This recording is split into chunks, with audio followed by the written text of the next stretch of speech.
record for about 5-10 minutes and then sort of like play it back from somewhere to see if all the audio is coming through okay, or? Yeah, we could just vamp a couple of minutes of chatting about what the weather's like or something, just to see how it all sounds. Do you want to do that? Just in case Yeah, if we it's can't actually hear going you. right now, so we can test that out. Okay, well, let me see. I don't see live now. All right. Yeah, it is live. I'm looking at it right now. Yo. Okay. Can you hear the feed on it? I don't know if I can hear it at the same time as hearing the Hangout. That's the thing. Yeah, it's hard to meet the Hangout, isn't it? Let's see. Open up a new window here. YouTube. Speak, Andrew. Hello, hello, hello, hello, hello. Welcome to this week's really big show.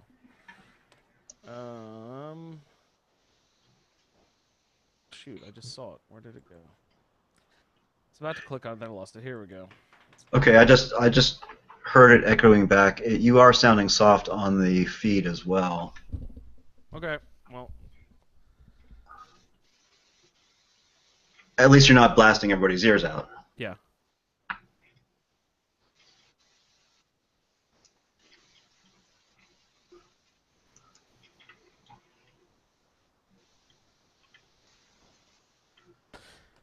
All right.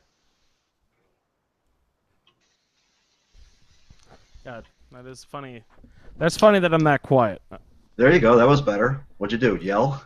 Yeah, I'm basically have my beard 6 inches into this microphone here. Oh, well, that's fine. We'll go to shave real quick. Well, and I'll just try to stay like that the whole time then, and yeah. I'm sure you got a pop filter on it anyway. I'm sure. So. Yeah, I've got a pop filter and a mic condom thing on it too. I got both going. No, you'll be fine. I mean, what I heard of the live of it going, if you're sounding like you are right now, it'll be fine. All right, so we'll just try to keep it around here then.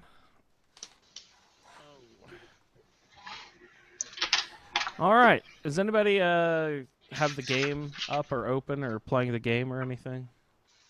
Well, I am. Okay. I have it open, but I'm not playing it. I might ask questions about like the perk chart and stuff like that. That'd be nice if we could have it quick and easy access. Yeah, we can do that. Okay. Now I guess I'll have my character up too. I just turned my Xbox on over there, so. All right, cool. I guess we're already live, aren't we? We'll just keep on rolling from here then. We can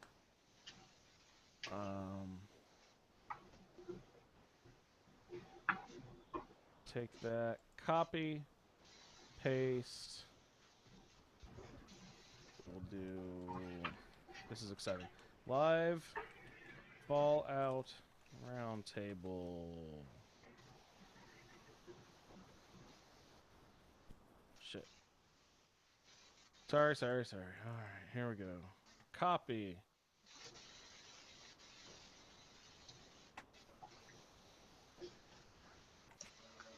It's not working. Paste. Jesus. There we go. All right. You guys ready? Yep. All right. I'm ready. Here we go. Welcome to the Fallout Feed Roundtable. Huzzah! Huzzah, welcome everyone. Hello. This is the first edition of the Fallout Feed Roundtable. It's the first episode of Season 1.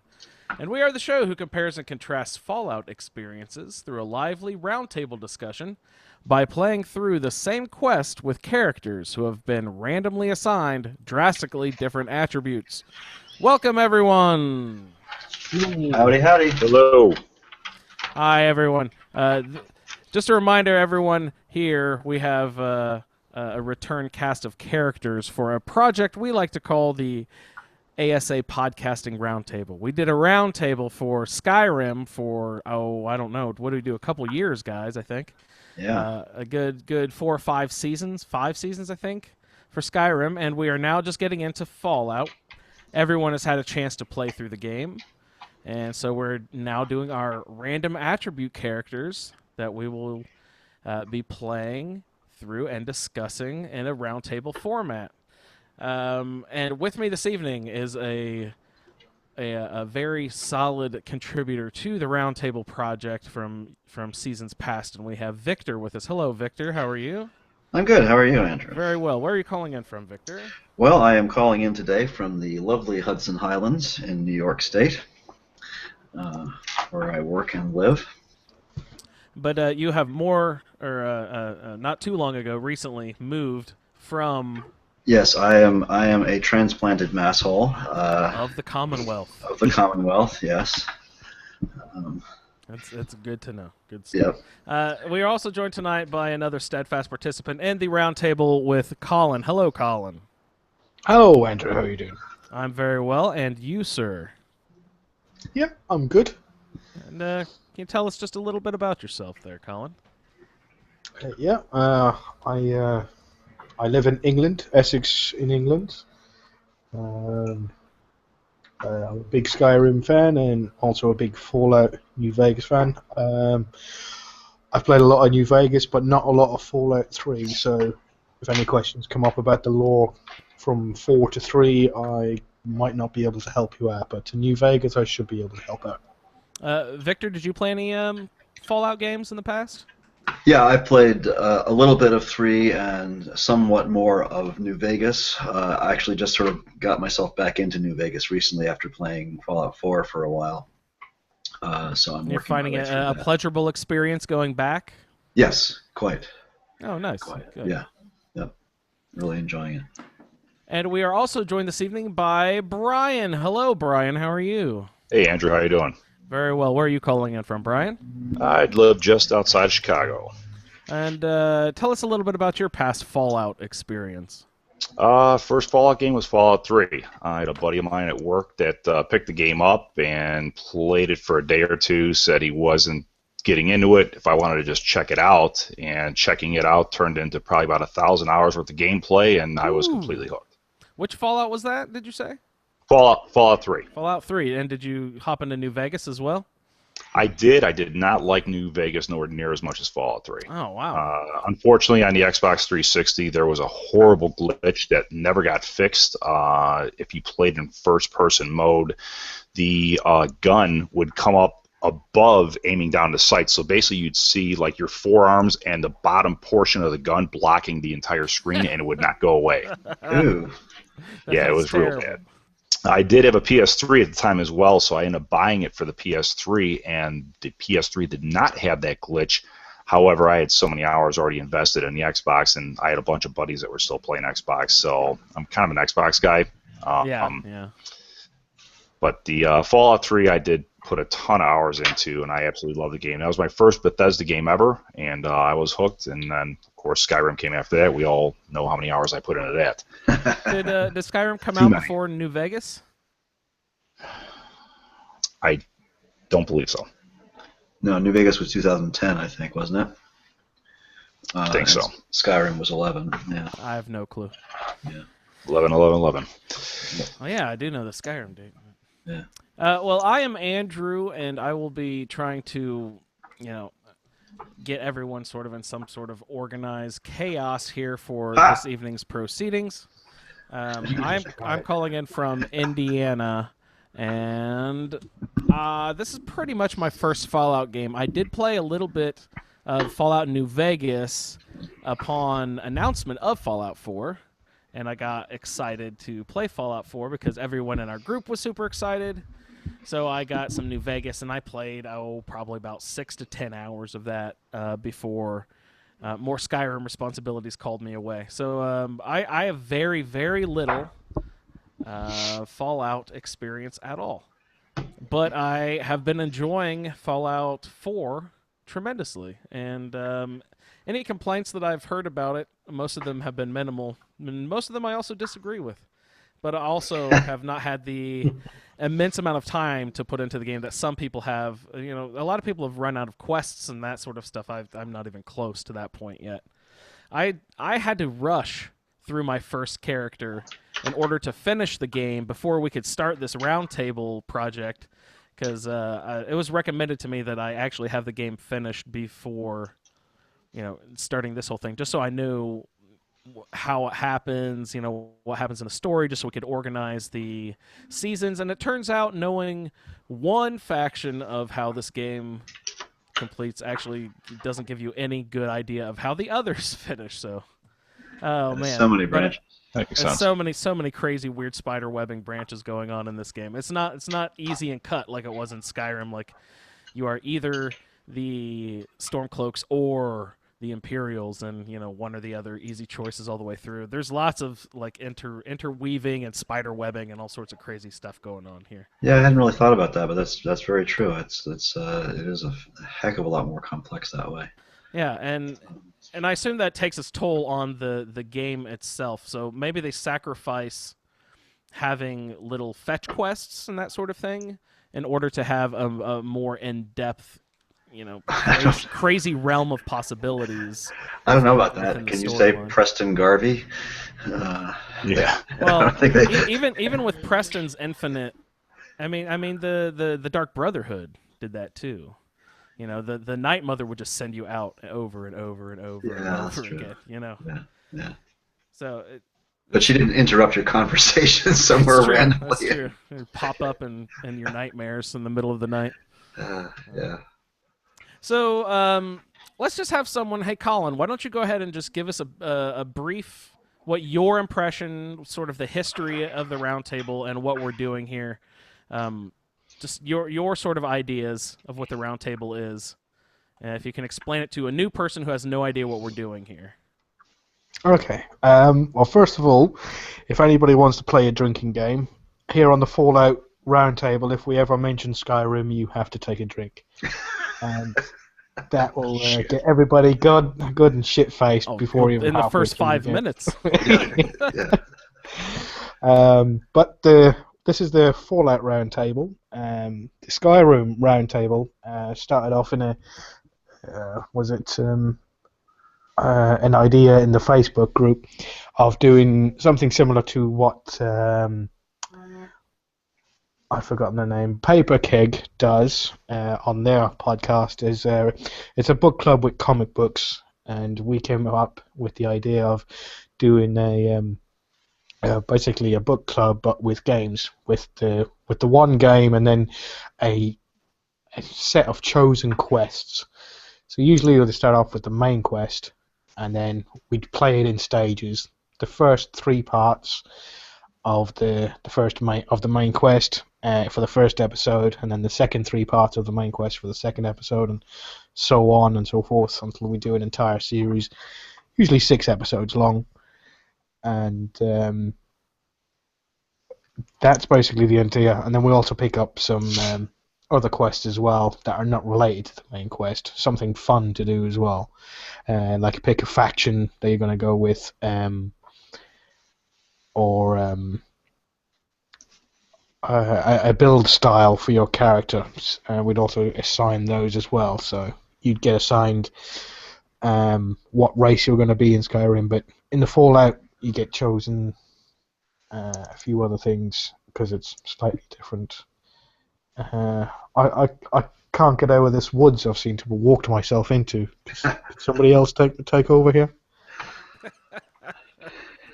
Sure. Colin has walked into the woods. Yeah, I'm lost. The Lost in the Woods. Oh no. Well, yeah. I mean, and if anyone didn't listen to our introductory episode, you can go back and listen to that, of course. But Victor, would you just like to describe a little bit of our process of how we determine our characters end up different from each other's? Sure. Well, generally, we take the... Well, let's use Fallout 4 since I don't want people to get too drunk too early about with that other game. And so we took the special attributes, all 7 of them. There are 7 letters in there, right? Yeah. And wrote those down on little pieces of paper. And then we had Juan had some, what do they call them? Dihedral or whatever. Anyway, 10-sided dice. And with a dice roll, we threw a number for each of the 7 special attributes. And then, obviously, they could only total 28, including the first 7. And then after that, we did the same thing with the perks and assigned perks to each of the 7 special attributes, with the rule that no perk could be more than 2 spaces or 2 values away from the assigned special attribute. That way you wouldn't have to waste too many level points gaining levels in your special category for that perk. Yeah. If that makes any sense. So in To other me words, it if you had rolled 3 for charisma and you were assigned the 5th perk, or somebody rolled 7 for the charisma perk, you would automatically be knocked back to the 5th instead of the 7th perk. Mm-hmm. And then all the other, what did we do? We did gender, we did companion, we did spouse, lover, whatever you want to call it. In Fallout, it's a little different since there's no real marriage in the game. Yeah. And settlement. And what was the other one? All picked randomly from a hat, basically. Yeah, your faction, and we chose only 2 factions to go between. We chose, what did we do? We did the Brotherhood of Steel and the Institute were the 2 options. Right. But yeah, we assigned everything else. We assigned the romance option, a settlement, and the settlement, we didn't say you necessarily had to live there, but it is the settlement that you want to build your main structure on, and to see if you can get as many settlers on the property as possible with the highest percentage of happiness points possible as well. But you don't necessarily have to live there if you didn't want to. And yeah, we just assigned perks and yeah. So I guess we'll just go ahead and start getting into characters before we hop into our assigned quest for the evening. Brian, why don't we go ahead and start off with you? And why don't you tell us a little bit about your character build, what we rolled for you, any problems that you foresaw, and how you have dealt with them early on in the game so far? Well, I kind of got lucky with the role that Juan threw out for me a couple weeks ago. Actually, it was probably about 3 weeks ago. I had started a new character with the role, and I named him Logan. Took 45 minutes to make him look as much like Wolverine as I could, and that was going to be my character. And then I thought about it. About a month and a half ago, somebody in the Facebook group had posted up that they were going to create a character, name it themselves, and they were going to play the game as if they were the ones thrown into the post-apocalyptic, future. And I thought that was a really cool thing. So I did the same thing because I already finished the game. I had a level 60 character, so I went ahead and started a new character, named it myself, named it Brian, and went ahead and put all the attributes that I was going to go ahead and use, and that was going to be my playthrough. But I got to level 1, got the red rocket, and I shut the game down because listening to the podcast, I saw that you guys were finding other stuff that I hadn't found with a level 60 character yet, so I went back to my level 60 character and started, looking around the map again. So I kind of gave that character up. So I created that Logan character, and right before I left the vault, I'm like, let me go back and look at my other character and see the assigned attributes and see how close they are to the ones that Juan rolled for me. And they were so close that I went ahead and went with that same character. So not only am I going to go ahead and do the round table with the assigned perks that were given me by Juan, but I'm also going to be able to play it as that character I wanted to use where I'm playing as myself. Oh, cool. So it turned out pretty good. The only ones that were a little mismatched were the agility, luck, and intelligence. A couple points here and there were a little off, but everything else, strength, perception, endurance, charisma, were exactly the way I had already set it up prior to Juan even giving me that role. So worked out pretty good.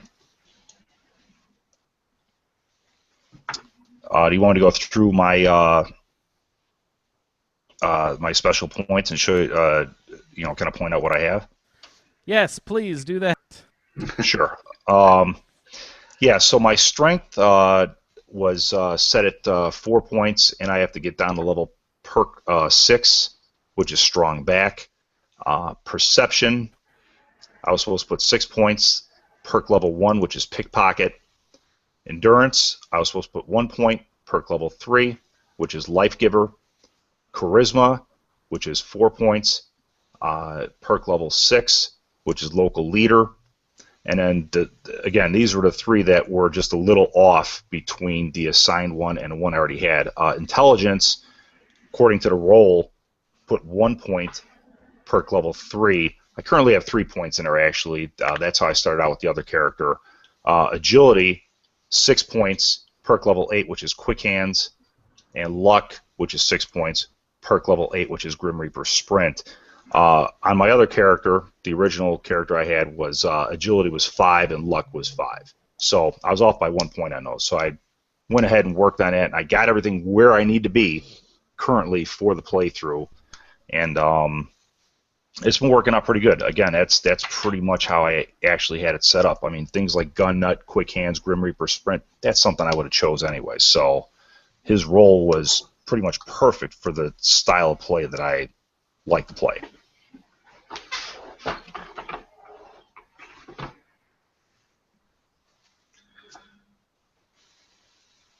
Andrew? Andrew. He's muted. Well, I'll just get on with what follower were you assigned, Brian? Yeah, I guess I'll keep going with that. My follower, I was assigned Strong, which I found him pretty early on. Little note that I put about him is that he's a pain in the ass. Yes. Because he doesn't like anything that you do. If I hop into power armor, he dislikes that. If I take something, he dislikes it. It's like no matter what I do, he dislikes everything that I do. So I usually use him when I'm going to do any kind of scavenging, but if I'm doing missions, I usually leave him off. I don't even mess with him because he's just constantly giving me a hard time. The settlement is Murkwater Construction, which is all the way down south. Notes on that is it's a complete shithole because there's nothing out there. So I'm working on that. I have set up there, and I haven't had a chance to build anything there yet, but I do have that taken over. Romance is Kate. I have not met her yet, but notes on that is that she's easy. And my faction is Brotherhood of Steel, and the note I have on that is great. I've always wanted to work with George Clooney. Are you referring to Dance? Yes, I'm referring to Dance. The guy, he looks like George Clooney and sounds exactly like him. It's crazy. Yeah. Kind of curious who the actor is, the voice actor for that, because he does sound a lot like him. That's funny. I think Andrew's having some trouble, so there he is. He's back. Oh, he jumped back in. There he is. Yeah. So. Oh my god. What happened, buddy? Oh. Well, I lost my moderation ability. I can't turn my mic up. Is my mic still super quiet? No, it sounds you good. sound good. Okay. Yeah. All right. Sorry, I dropped out. I heard all of Brian's character introduction, and then Colin said, "Who was your follower?" And then I restarted. So you can pick up wherever you guys those were. That's fine. Yeah, we're good. We just finished with Brian introducing his character and what faction he's with and stuff like that. If we Great. can keep it Yeah, simple. keep rolling. Keep rolling. Yeah. Who next? You can go next, Victor. Yeah, Victor, why don't you tell us? Sure, okay. Well, my character's name is Harry Sherman. And before I go into anything about Harry and other stuff, let me just go through what his roles were. He has a strength of 3, perception of 1, endurance of 1, charisma of 6, intelligence of 1, so he's kind of a dumbass, agility of 9, and luck of 7, which is pretty good, actually. I really enjoy this role. And his perks, as assigned, are strength big leagues, perception awareness, which is the third perk, endurance lead belly, which is the second perk, charisma animal friend, which is the 5th perk, Intelligence Advance, which is the gimme perk. That's the first one. Oh, no. Can't do that again. That hurt. Ouch. Poor Andrew. And let's see, I was at Van's. Agility Commando, which is the second perk. Luck Mysterious Stranger, which is the fourth. And Harry's love companion is Preston Garvey. And his follower is Kate. His settlement is the Warwick, I forget what it's called, Homestead or whatever. It's the one down near, is it near Jamaica Plain, or it's way down there on the coast. It's about as far southeast as you can go. Yeah, it's down there ways. And faction is the Institute. So those are his roles. Harry is a builder. He in the time of the present, he was a building contractor, and he has 2 children. Now, Harry and his kids were at a family reunion in Sanctuary Hills. The Sherman family was having a reunion when the bombs dropped, and they were visiting what the game refers to as the sole survivor, whose name is Nate, and his wife Nora. And when the bombs dropped, Nate and Nora, of course, dashed for the vault, and the rest of the Shermans were left to fend for themselves, since it was a pretty dire circumstance. And they're pretty resourceful people, and they ran up into the hills near the vault and ended up discovering one of the ventilation shafts, because all of these vaults have ventilation shafts. And so they made their way into the ventilation shafts and eventually down into the vault, and they sneaked in and were able to enter the pods that way. And so when the system failed 200 years later, the Shermans woke up. Nate or Nora, whoever, was already gone. And so they decided to exit the vault, and then they split up to fend for themselves. And so that's how the Shermans all got into the Commonwealth of 200 years in the future. So my son and daughter are both playing. My daughter's name is Ginger Sherman, and my son's name is Frank Sherman. Frank is a preacher.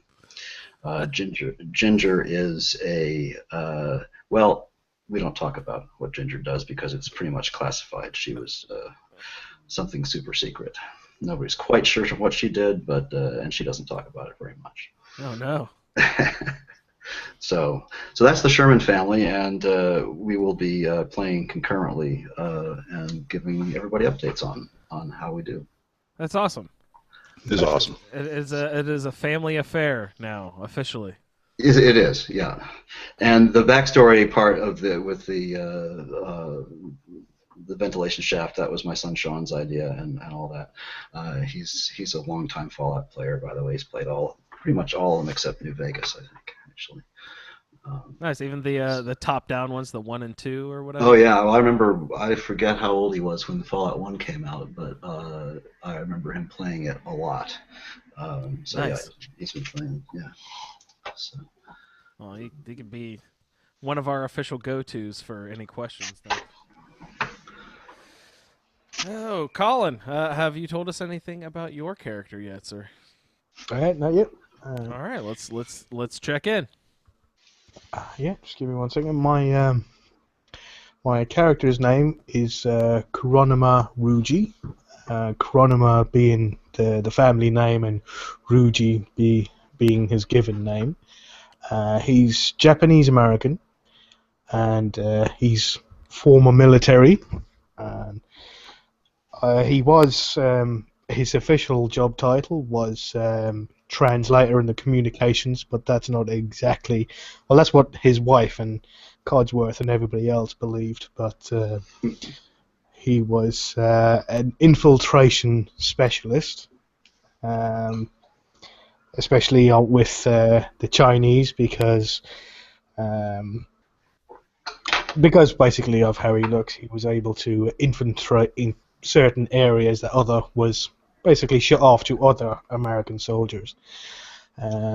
His experience in basic training wasn't as good as what you'd think for other soldiers.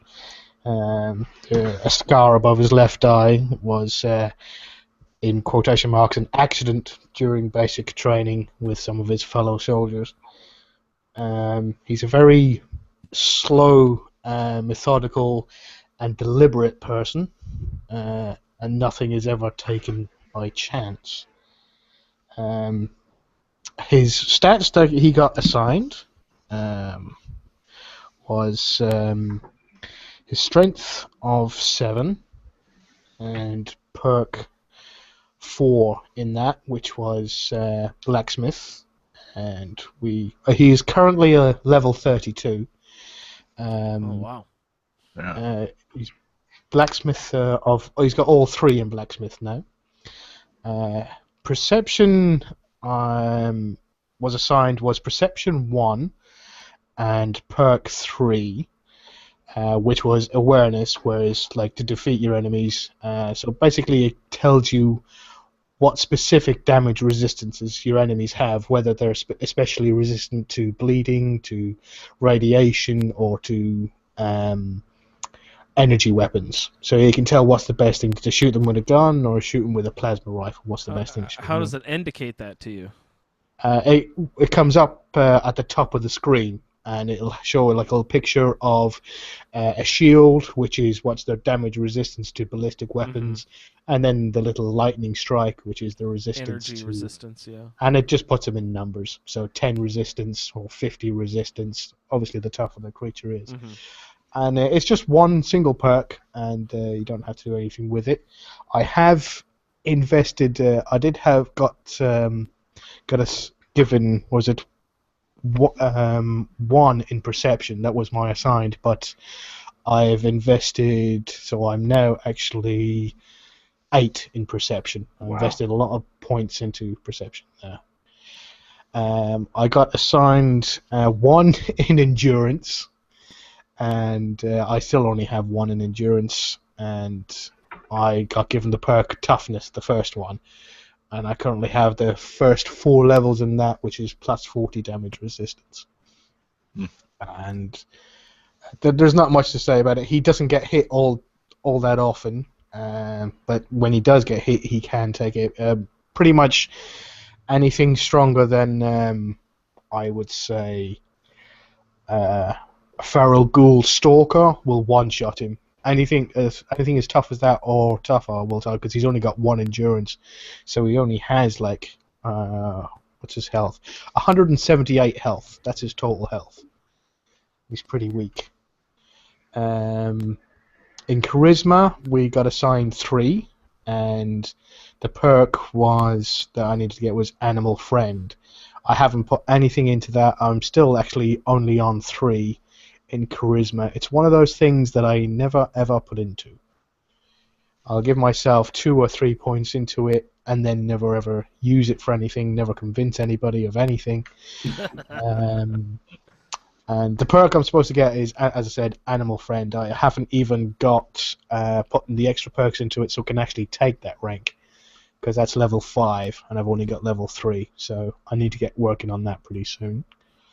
Intelligence, I was assigned 4, and the perk I was assigned was Science. I've put the ranks in that to build it up to 6, so I can take Science, and I've got the first 3 ranks in that, and there's only 4 ranks in total, so I can nearly do everything. Wow. The next rank is level 41, so I'm level 32, so I'm about 9 ranks away from that. Following after that would be Agility. I got assigned 8 Agility, which is awesome, and I put 2 extra ranks in that, so I've got 10 in Agility. And the perk I got assigned was also the same as Victor, was level 2, which was Commando, which is for the automatic weapons. I've got 3 ranks in that allows me 60% more damage. and then on luck I was assigned 4, and I had got issued perk number 6, which is better criticals, which is your criticals now do twice as much extra damage, which is good because a lot of the perks that I got assigned are to do with VATs. I've never used VATs ever before, but when playing Fallout 3 or Fallout New Vegas, all my first 2 characters I never used VATs at all. And now this is a very VATs heavy build, so I decided to go all in, and it's a lot of fun. It's completely different. When I started the game, I actually started only on hard, and started playing like that, and that was a lot of fun until it started getting a little bit too easy. So I just bumped it up to very hard at the moment, and it's a lot of fun using VATs and you got better criticals, awareness, and there was something else as well. Oh, McCready is my follower. Oh, And, yeah, he's got that headshots perk, right? Headshots for perks. I have McCready, and I've gotten to maximum affinity with him, so I now have his perk as well, and it helps out a lot. Nice. Finishing up here, sorry I went on a bit too long.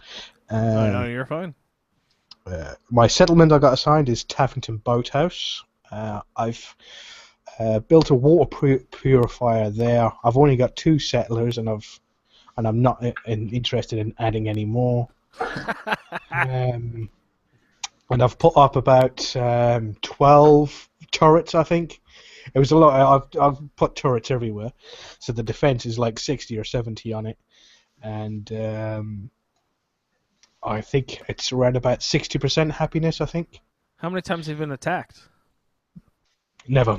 Never. And and my faction is BOS, is the Brotherhood of Steel, which I haven't played through yet, so I'm looking forward to that. Nice, sounds good. I'll just give a quick rundown of my character here.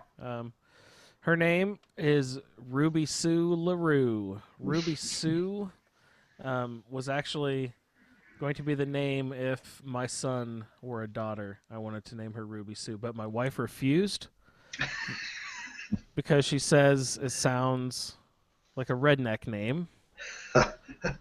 Because the little girl from the Christmas Vacation movie who has a fungus on her tongue is named Ruby Sue. So she said no. Redneck is offensive. Is it? Sorry. Yeah. NASCAR American. That's a preferred. What do I say now? Okay. NASCAR American. Okay. Especially on today. That. I mean, with the Daytona 500 being run as we speak. Yes. Is it? Yes. Sorry to interrupt that for you, Victor. That's okay. Okay. Well, Ruby Sue has been assigned a strength of 3 with a perk called Heavy Gunner, which is cool because I've never used. I took the minigun out once with some power armor in my first character, but I haven't really played much with those big guns yet, so we'll get into that in a little while. I did a perception of 4. What was my perk in that? Pickpocket. Oh, yes. I've already got it up to the point where I can reverse pickpocket grenades into someone's inventory. But I need more practice because I can't get far enough away yet, or it kills me too every time. I don't get it. I don't know how it's supposed to work. I need more practice with that. But something that'll probably go pretty well with that is for endurance, I got Life Giver. So I've got 2 perks into that already, I believe. For charisma, I got Wasteland Whisperer is the perk, which is 9, I believe, or something. It's way up there. I was assigned 9. For intelligence, pretty dumb. I got a 1 for intelligence, and the perk is Medic, which is pretty cool, but I haven't cashed anything in on it yet because of my luck, which we'll get to in just a second. My agility, we have a 6, and I was assigned Commando, which is cool. because it's all automatic weapons, does the incremental increase in damage 20, 40, 60, 80%. And I didn't really care about automatic weapons much the first time. I always prefer things that do more damage, and as soon as you add the automatic mod to most of your weapons, it takes damage away. So I usually prefer to go with regular weapons, but this is fun to do the commando style so far. I've already got that up to, I think, 40%. I think I've got another few levels before I can bump it up to 60%. But it's been great. I've been using a lot of the... I wouldn't have dared use a pipe pistol in the first playthrough, but I'm using a lot of the automatic pipe pistol for some reason. It's really fun. And here comes the luck. The reason that I don't want to bump up my intelligence at all is because my luck perk I was assigned is the Idiot Savant. Mm-hmm. And Idiot Savant is an awesome perk. I've got 2 points invested into it so far, and what it does is randomly increases how much experience you get by completing certain tasks by 3 times with the first perk and by 5 times with the second perk, which is what I'm at now. So randomly it'll just like a little idiot sound will pop up and a cool little guy with his thumbs up and making a dumb face. It'll say Idiot Savant, and you get extra points for, I don't know, laying a floor or something. It's really fun. So that it says it works better the lower your intelligence. So that's why I haven't invested into any medic yet. I want to get Idiot Savant as high as possible before I get up to medic. And medic is not very high. It's only, I think, the second one up, yeah. So I can still keep my intelligence pretty low, so I can get my Idiot Savant pretty high, which will be cool. I got assigned Curie as my follower, which is cool. I just went and fetched her a couple days ago, and we've gone on some adventures, and I've liked having Curie around. Does some neat commentary on stuff. I've done a few things that have offended her. I found she's a little touch sensitive for a robot. I've been assigned the settlement of Nordhagen Beach, which is awesome. It's far off on the East Coast. Probably about, I don't know, third to halfway down the map. I don't know if you extend... That if you kid probably needs a slap. extend... What's that? I said that kid needs a slap. That kid needs a slap? Yeah. Oh, at the Nordhagen Beach? Yeah, he does. You are correct about that kid. Poor kid's an orphan in my game. Oh.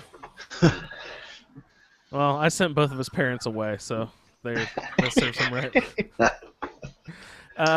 My lover romance is Paladin Dance, and I have not run into that at all yet. I haven't gone over there. I forget what town are they in? Are they in Lexington? Where's the Brotherhood? In Cambridge. Yeah. Haven't even been over there yet. So we'll I should go get him because I need to get his approval meter going up high. Yeesh, because I am assigned the faction of the Institute. That's going to be an interesting combination. Yeah, so I need to get his approval first before we get deep into the second half of the quest line. So I need to hurry up and get on that. I need to get on him. All right. So I think we just did some good character introductions. The assigned quest for this week were War Never Changes. And War Never Changes is just basically the introduction video and then the time up until you get into the vault. And then we also were assigned Out of Time. We were assigned Jewel of the Commonwealth and Unlucky Valentine for our main quest. And we will also get into Confidence Man and Curtain Call. So we've got 6 quests to get through. So we will go ahead and get into those. I will tackle War Never Changes here. It's pretty simple. On October 23rd, 2077, your character is the date of the start of the game, and you get to do a character design in front of the mirror. After you do that, does everyone like how the character design model worked in this? Did you play around with it a lot, Victor and Colin and Brian? I have. Yeah. I've only made 2 characters so far, and neither time did I spend... spend an hour sometimes in Skyrim just playing around. Yeah. And this almost seemed like it had too many options and I could get lost. So I decided to just go easy instead of getting way too overly involved in it. Well, I mean, I've created like 7 or 8 characters now, and I think they've gone the sort of the sculpting route with this, and it's not as I don't know.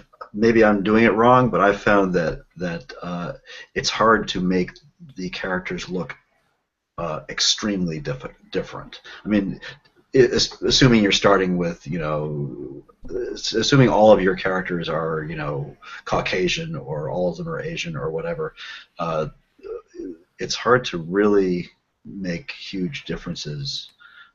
Subtle differences, absolutely. Anyway, that's been my experience. Anyway, hard to get variance within a race. Lots of variance, yeah. I mean, big, but anyway. Well, after you do your character design, you hear a knock on the door. There's a kindly vault tech salesman, or not salesman. Maybe he's a representative, I believe, because he's not selling you this. I don't think. He's. What was that? You laughing? For Vault 11, he is telling you to come in, and on this playthrough, I told him to go away as many times as you could, and they still eventually make your husband force you to sign the papers. Did you guys play that? Oh yeah, I've that done way. that. Yeah. If you just like tell him, "Shut up, go away. I am not interested. Please leave." You'll still have to sign the papers anyway. But at that point, you can do your. Is that when you can do your special distribution? So you can. Yes. So that's when we got to punch in all of those numbers that we read off for all of our characters. I forget to put your name in and keep on pressing enter, saying, "Oh, it's broken. I can't get." Because you forgot to put your name in. It won't let you proceed. I've never done that. After you get your special point distribution, you close the door in his face. Yeah, close the door in that bastard's face, and you can walk around your house and interact with some of the stuff. You can't really pick anything up or keep anything. I was trying to see how much I could get away with, where you could go, where you could walk. But basically, you can interact with anything in your house until you go and spin the mobile of Sean's crib, which will initiate the sequence that will have the news click on and the news guy saying, "Oh, bombs have fallen on New York and Philadelphia." News guy. I believe that's Ron Perlman. That is Ron Perlman. So don't call him Ron is Perlman. It? That's awesome. Guy. That's rude. Ron Perlman will come around and stick his tail in your ass. I can't. Yeah, I was about to say, I know Ron Perlman best from Hellboy. I've never really seen. Was it Sons of Anarchy? Sons of Anarchy is his big TV show. Yeah, I haven't really watched that, but yeah, Ron Perlman will mess you up. Well, that's awesome. I didn't know that was Ron Perlman. That's cool. So Ron Perlman tells you, "Hey, shit is going down. Time to go." Did anyone try to go elsewhere when they are trying to escort you into the vault? I think everybody did, didn't they? I tried to run everywhere. They don't let you go anywhere, of course. Yeah. They've got it all roped off with bushes, basically, all over the whole town, so you can't jump anywhere. And if you try to run past the army guys out towards the tank, they just make the bomb go off and it kills you automatically. Yeah. So yeah, I think you can wait it out, right? You can wait till you can initiate the explosion of the bomb several ways, right? Yeah. And basically end the game. Yeah. you lost. That's right. It's like the starting of Far Cry 4. I don't want to digress, but there's an option in there where you can just sit at the table for 15 minutes and the credits roll. I did that. It was pretty funny. It's fun, yeah. You sit there for a long time, though. There's enough time to go up and get breakfast and come back, and you're still sitting there. Yeah. Was it worth it as a joke? It's fun. It's just a cool Easter egg. Speaking of, well, it's not an Easter egg or anything, but speaking of something cool that'll come up again later, as you're going into the area of the vault that is fenced off by the army fellas, you hear the vault tech rep being denied entry, which is really funny because he's the representative of the company and he's not allowed to enter the vault. So you go into the vault, And as you're being lowered into the vault by the elevator, the nuclear bomb detonates. And you see it off in the distance, and as you're being lowered just below the level, you see it pass above you, and you make it out just in time as the friendly Vault Tech staff leads you into your new home, and the doctors urge you to enter into your new decontamination chambers. But everyone seems kind of weirded out and scared, and which is understandable because the nuclear bomb just went off. But you get into your decontamination chamber, and your significant other, mine being my husband, and your son are sealed up in the decontamination chamber across the way from you, so you can see out your little frosty window and see what's happening to them. Then everything fades to white, which is what you learn later is your decontamination chamber is really a cryo chamber. You've been in cryo sleep forever, but you've been jostled awake by a voice, and you see two people come in and try to take the baby. Your husband tries to put up a fight, but then he is killed, and the killer conveniently turns and lets you get a really good look at his face as he's walking away. That's funny. And then they take your son, and they've killed your husband, and it fades to white again. You're back into cryo sleep because I guess they had to turn off the cryo chambers in order to get your son, and then they turned it back on, and you went back into cryo sleep. But then you find out that this is Project Safe House. I believe this one is called for Vault 111. You go back to cryo sleep, fades to white again. Then there's a chamber malfunction with a voice on a PA, which wakes you up, and you start the actual first quest of the game, Out of Time. Victor, would you like to tell us a little bit about the quest Out of Time? Does anyone have any cool stuff about War Never Changes before I go into that? Anything happen before you got into the vault, Brian?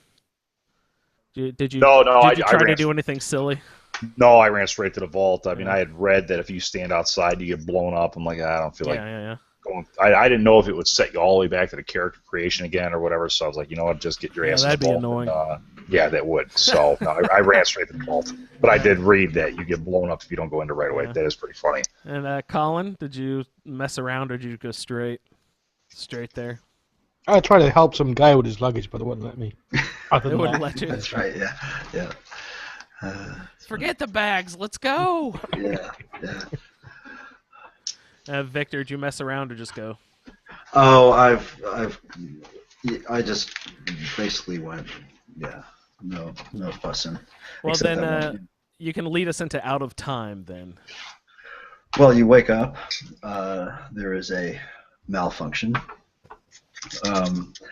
And you fall out of your cryo chamber to the floor, panting and suffering mightily, I'm sure. And of course, your first instinct is to rush across to the body of your dead spouse and open his or her pod and swear vengeance. And I believe you have an option then to take the wedding ring, or does it automatically go into your inventory? I don't remember. It's automatic. Yeah, if you click on her, Yeah. And so then it's up to you to find your way out of the vault. And of course, the game designers, in their infinite wisdom, have thrown several obstacles in your way. There's items to. That's where you can really start looting. I mean, you know, like any Bethesda game, this is a game of loot, and picking up everything you possibly can, as much as you can. This is great loot, as far as I can tell. You know. What compared to Skyrim, there was so much useless loot, but this loot, most of it is useful, kind of in some way, sort of. Yeah, eventually. Most of it, I guess so. Yeah, if you know, there's some things that aren't. I mean, there's a lot of food loot that's kind of useless. You know, cram and sugar bombs and stuff like that. Why can't you process that somehow? That is well, one you of my can. main complaints. How? You can, and with certain perks later on. Can you? Lead belly for one. Okay. Yeah, that way. Right, and you won't take rads by eating it. And actually, that's one of my assigned perks, and I've put it to good use. I don't think it's the greatest perk in the game by any means, but if you use it, it's handy. No, that's great, because if the food item gives me rads, I automatically store it. I never carry Yeah. that stuff around with me. So yeah, that's a so good call. I've maxed up Lead Belly, and because my character is now level 30, so and he decided just to go ahead with that. And yeah, once you max it up, you don't take any rads at all, and you can eat whatever the heck you want. That's great. And I mean, still, I mean, I'm playing on very hard now too, like Colin is, and so you regain health much more slowly, but that's okay. So anyway, you go through and pick up as much loot as you possibly can. The first thing you find is a baton, some sort of shock baton or something like that, with which to kill the first creatures you meet, which are the rad roaches. And they're pretty easy. They're one-shottable. And although I haven't gone through this particular level of the game on anything but about normal, so I don't know what they're like at very hard or survival mode.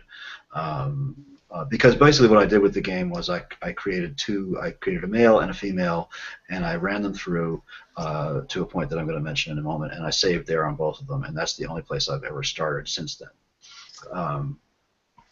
So anyway, you go through and you get as much loot as you can carry, and which is basically everything, because you have plenty of weight even at a low strength character. And eventually you find the Overseer's terminal, and you open it up and read through the stuff in there. I won't go through all of that, but essentially you are allowed to open the door that you need to open to get out into the exit area, where you find a Pip-Boy. And anybody who's played Fallout knows what a Pip-Boy is, so I'm not going to really explain that. It's a waste of time. But you put it on, and you plug it into the interface at the gate, and you open the vault. Which is very cool. It's a cool animation, yes, definitely, and good sound design and everything. And when you walk down the metal staircase to the elevator, the vault elevator, and it opens, at that point you are allowed by the game to change your special attributes. I think you can change your character's appearance. You can change several things. The one thing you cannot change is sex, which is why or gender, or whatever you want to know, which is why I saved 2 games there. So at that point, you're allowed your final chance to change your appearance and so on and so forth, and then you exit the vault. And Out of Time actually runs quite a long time. So when you come out, does anybody else? Do you want me to hand it off to somebody else, Andrew? Do you want me to just keep go right ahead, Victor. Okay. So you come out of the vault, and you are presented with the wasteland. Although in the case of the Commonwealth, it's not nearly the wasteland that New Vegas is, or even DC for that matter, I guess. It's a little friendlier wasteland, I think. For those of us who haven't played earlier games, how so? Oh, it just seems a little more alive. Maybe it's just my impression. It just seems a little less forbidding than the DC wasteland. And it's a little prettier, if I want to use that word. I mean, it's a little more colorful. The Fallout 3 had a kind of a somber green cast to it. So, but anyway, so you come out and you begin to explore. I mean, that's what these games are all about. So the first thing to do is just to explore, and you don't have to go on to complete the Out of Time section of this main quest right away. You are able to go anywhere you want, but if you choose to do the Out of Time quest, you go around and loot everything you can find at the vault entrance site, and there's a couple of stim packs and some more ammunition. Oh, I forgot to mention you find a 10mm pistol downstairs in the vault. Yeah. and you can find some more pistol ammunition and some other things, and I think some Radaway, maybe a stim pack or two, and things like that. And off to the side, right before you exit, there's a special room in the overseer's office where there's a special weapon kept. Oh, in I the didn't case. mention the cryolator because it's basically not accessible until later in the game. Is it a master lock? Yeah, it's. Yeah, it's a master or expert or It'll take whatever. it. Who's the lockpick follower? Oh, Kate for Kate. one. Yeah, Kate's really good with locks. Well, maybe you can grab her and bring her back. Although, I don't know, can she do master locks, Colin? She can, yeah. But She let you.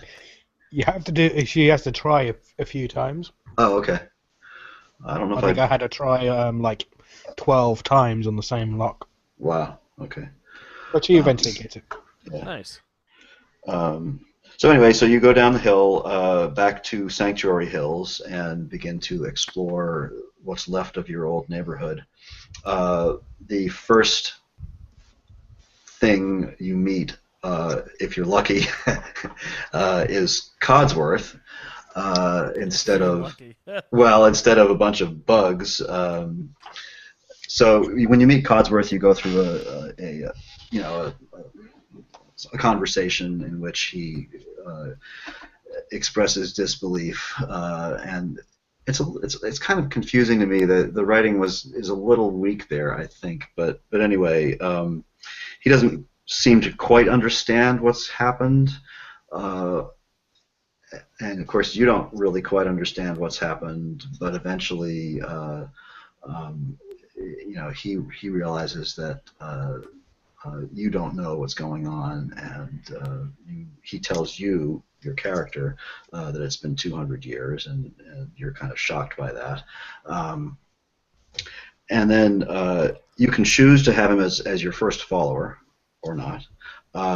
Part of this out-of-time quest is one of the options in there is following him around the settlement, and you kill some bugs, and it's also your first experience with the crafting stations. You can actually stay in Sanctuary Hills for quite some time if you want to, and start playing with the part of Fallout 4 which is unique, and that is the settlement building and all the crafting. And I'm sure we'll get into that, as I don't want to start talking about that right now. So you kill some bugs with Codsworth. I believe Codsworth is the one who first mentions that he's seen people in Concord, in the town nearby, and suggested that might be a place for you to go. And that is essentially the end of Out of Time. I believe. I don't know exactly what triggers the exact end of the quest, but investigating Concord is where you move from Out of Time into the next phase of things. Yeah, that's pretty much what I have. Yeah. When do you find that extra book? Oh, sorry, I forgot that, and I meant to mention that. Yes. So when you go into your old house, underneath the crib that was Sean's crib, you will find the little book called I'm Special, which is from Fallout 3, and it was the actual mechanic through which you created your character in Fallout 3, and is now just a little children's book as it was there. But when you pick it up, it gives you the option of adding 1 point to each of one of your special points. So in my case, I believe since I had rolled 1 endurance, I added 1 to endurance with the special book. What did you go with, Colin, on your book point? Did you pick up the book? Yeah, I knew I was going to add more to my agility. I had 8 agility, so I added another 1 to 9. I think I used my very first perk to make it 10. Oh, cool. Wow, jeez.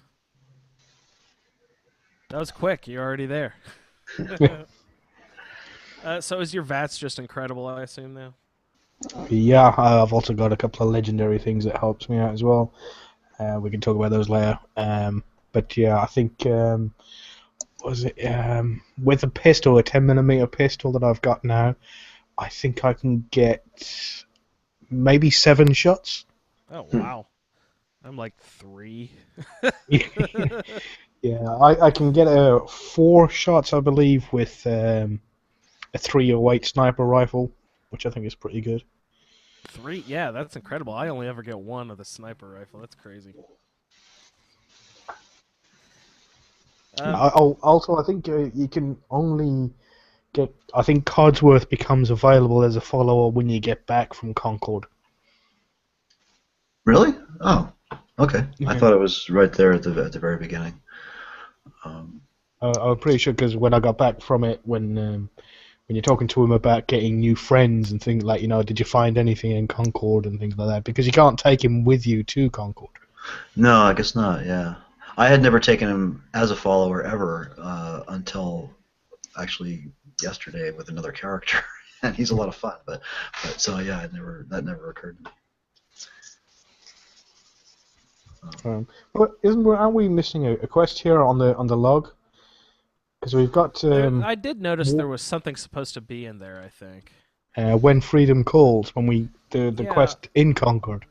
I thought that was coming next episode or something. It's not on the schedule, but it definitely launched in my playthrough. So I was thinking, oh, maybe this is like a Brotherhood of Steel side quest or something.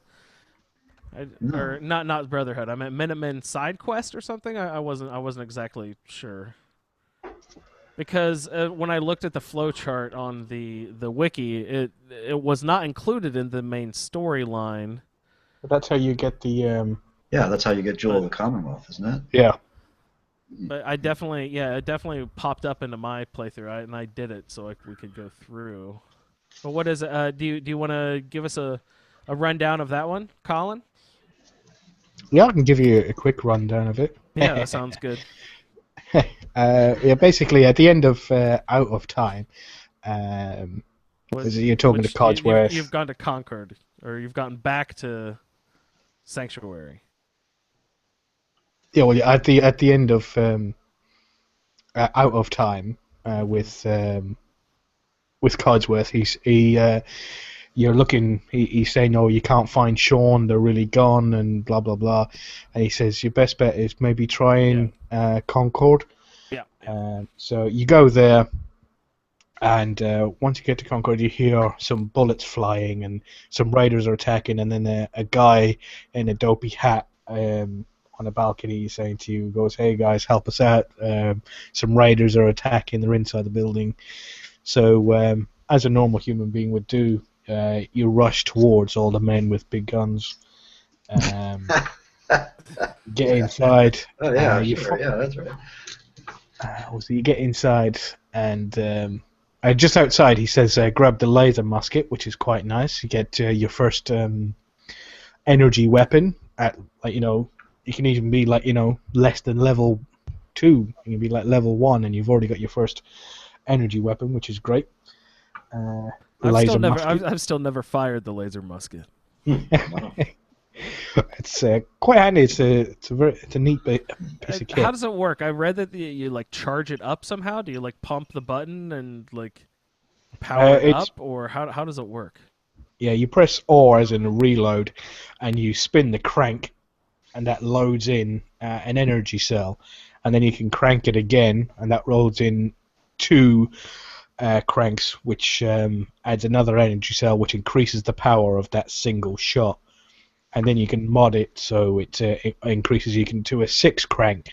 But I don't think it doubles every time. I think it adds whatever damage it can do. So if your 1 crank is 50, it adds another 50, so it has doubled it. But if you do a 3 crank, then it just adds 150, another 50, so it's 150. 200. Okay. Yeah, so it doesn't double every crank. I think it just increases by 50. I think. Okay. But anyway, you get your laser musket, and then you run in there, and then there's all these raiders, and the building's all collapsed and dilapidated, so you have to run around and go in sequence, and you can either run around or sneak through. And you kill all the raiders, and then you get finally into the room with a guy called Preston Garvey, and you have no idea. Oh, Preston. Yeah, no idea. Actually, well, I have to say, and just let me interject very quickly, since Preston is my partner in this playthrough, that I have really enjoyed having him around. He's got a lot of great lines, and he's a pretty cool character. If you have him as your follower, does he not boss you around as much? No, not at all. I don't find it bossy at all. Nice. No.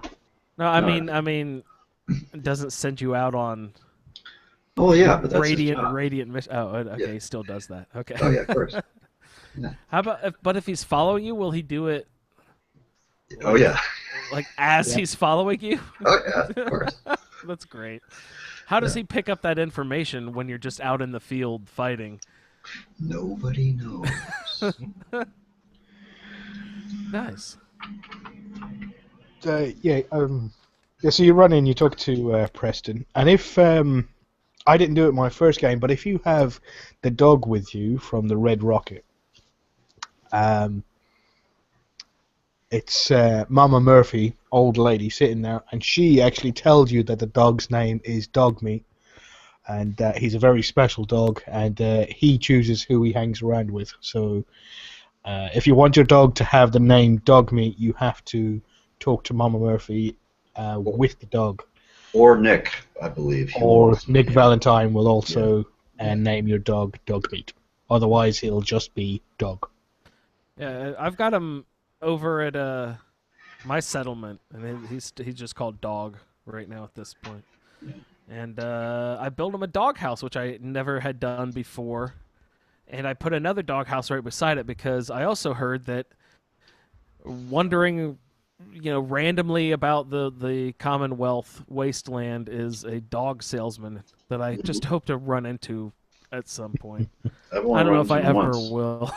Actually, no, I've run into him twice. The first time I offended him and he refused to sell me any dogs anymore, and then Yeah, you have to. It's a charisma check too, I Yes, think, it is. right? Yeah. Well, my character is a charisma of 13 right now. I was just looking at my special stats, just because I was selling some stuff, so I put on my ratty skirt, which I got from Tinker Tom. It's got ballistic weave in it, totally cute and protects. Great, functional, and looks great. But I've got, the top hat on and the fashionable glasses, and I've already got it up to 9 or 10 anyway, so I've got like a 13 charisma. When I go sell stuff, this is something also we can get into. I know I'm interrupting, Colin, but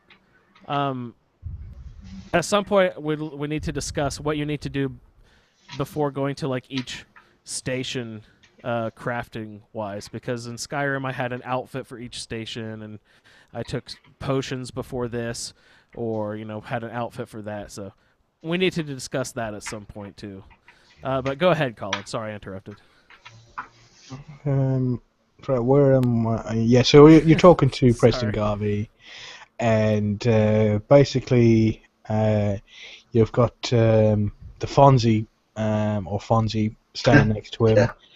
and he tells you that on the roof there's a cherry set of T45 power armor, and once you get inside that, then you can, excuse me, you can grab the minigun off the vertibird that's crashed on the roof, and that'll help you take out the raiders quick and easy.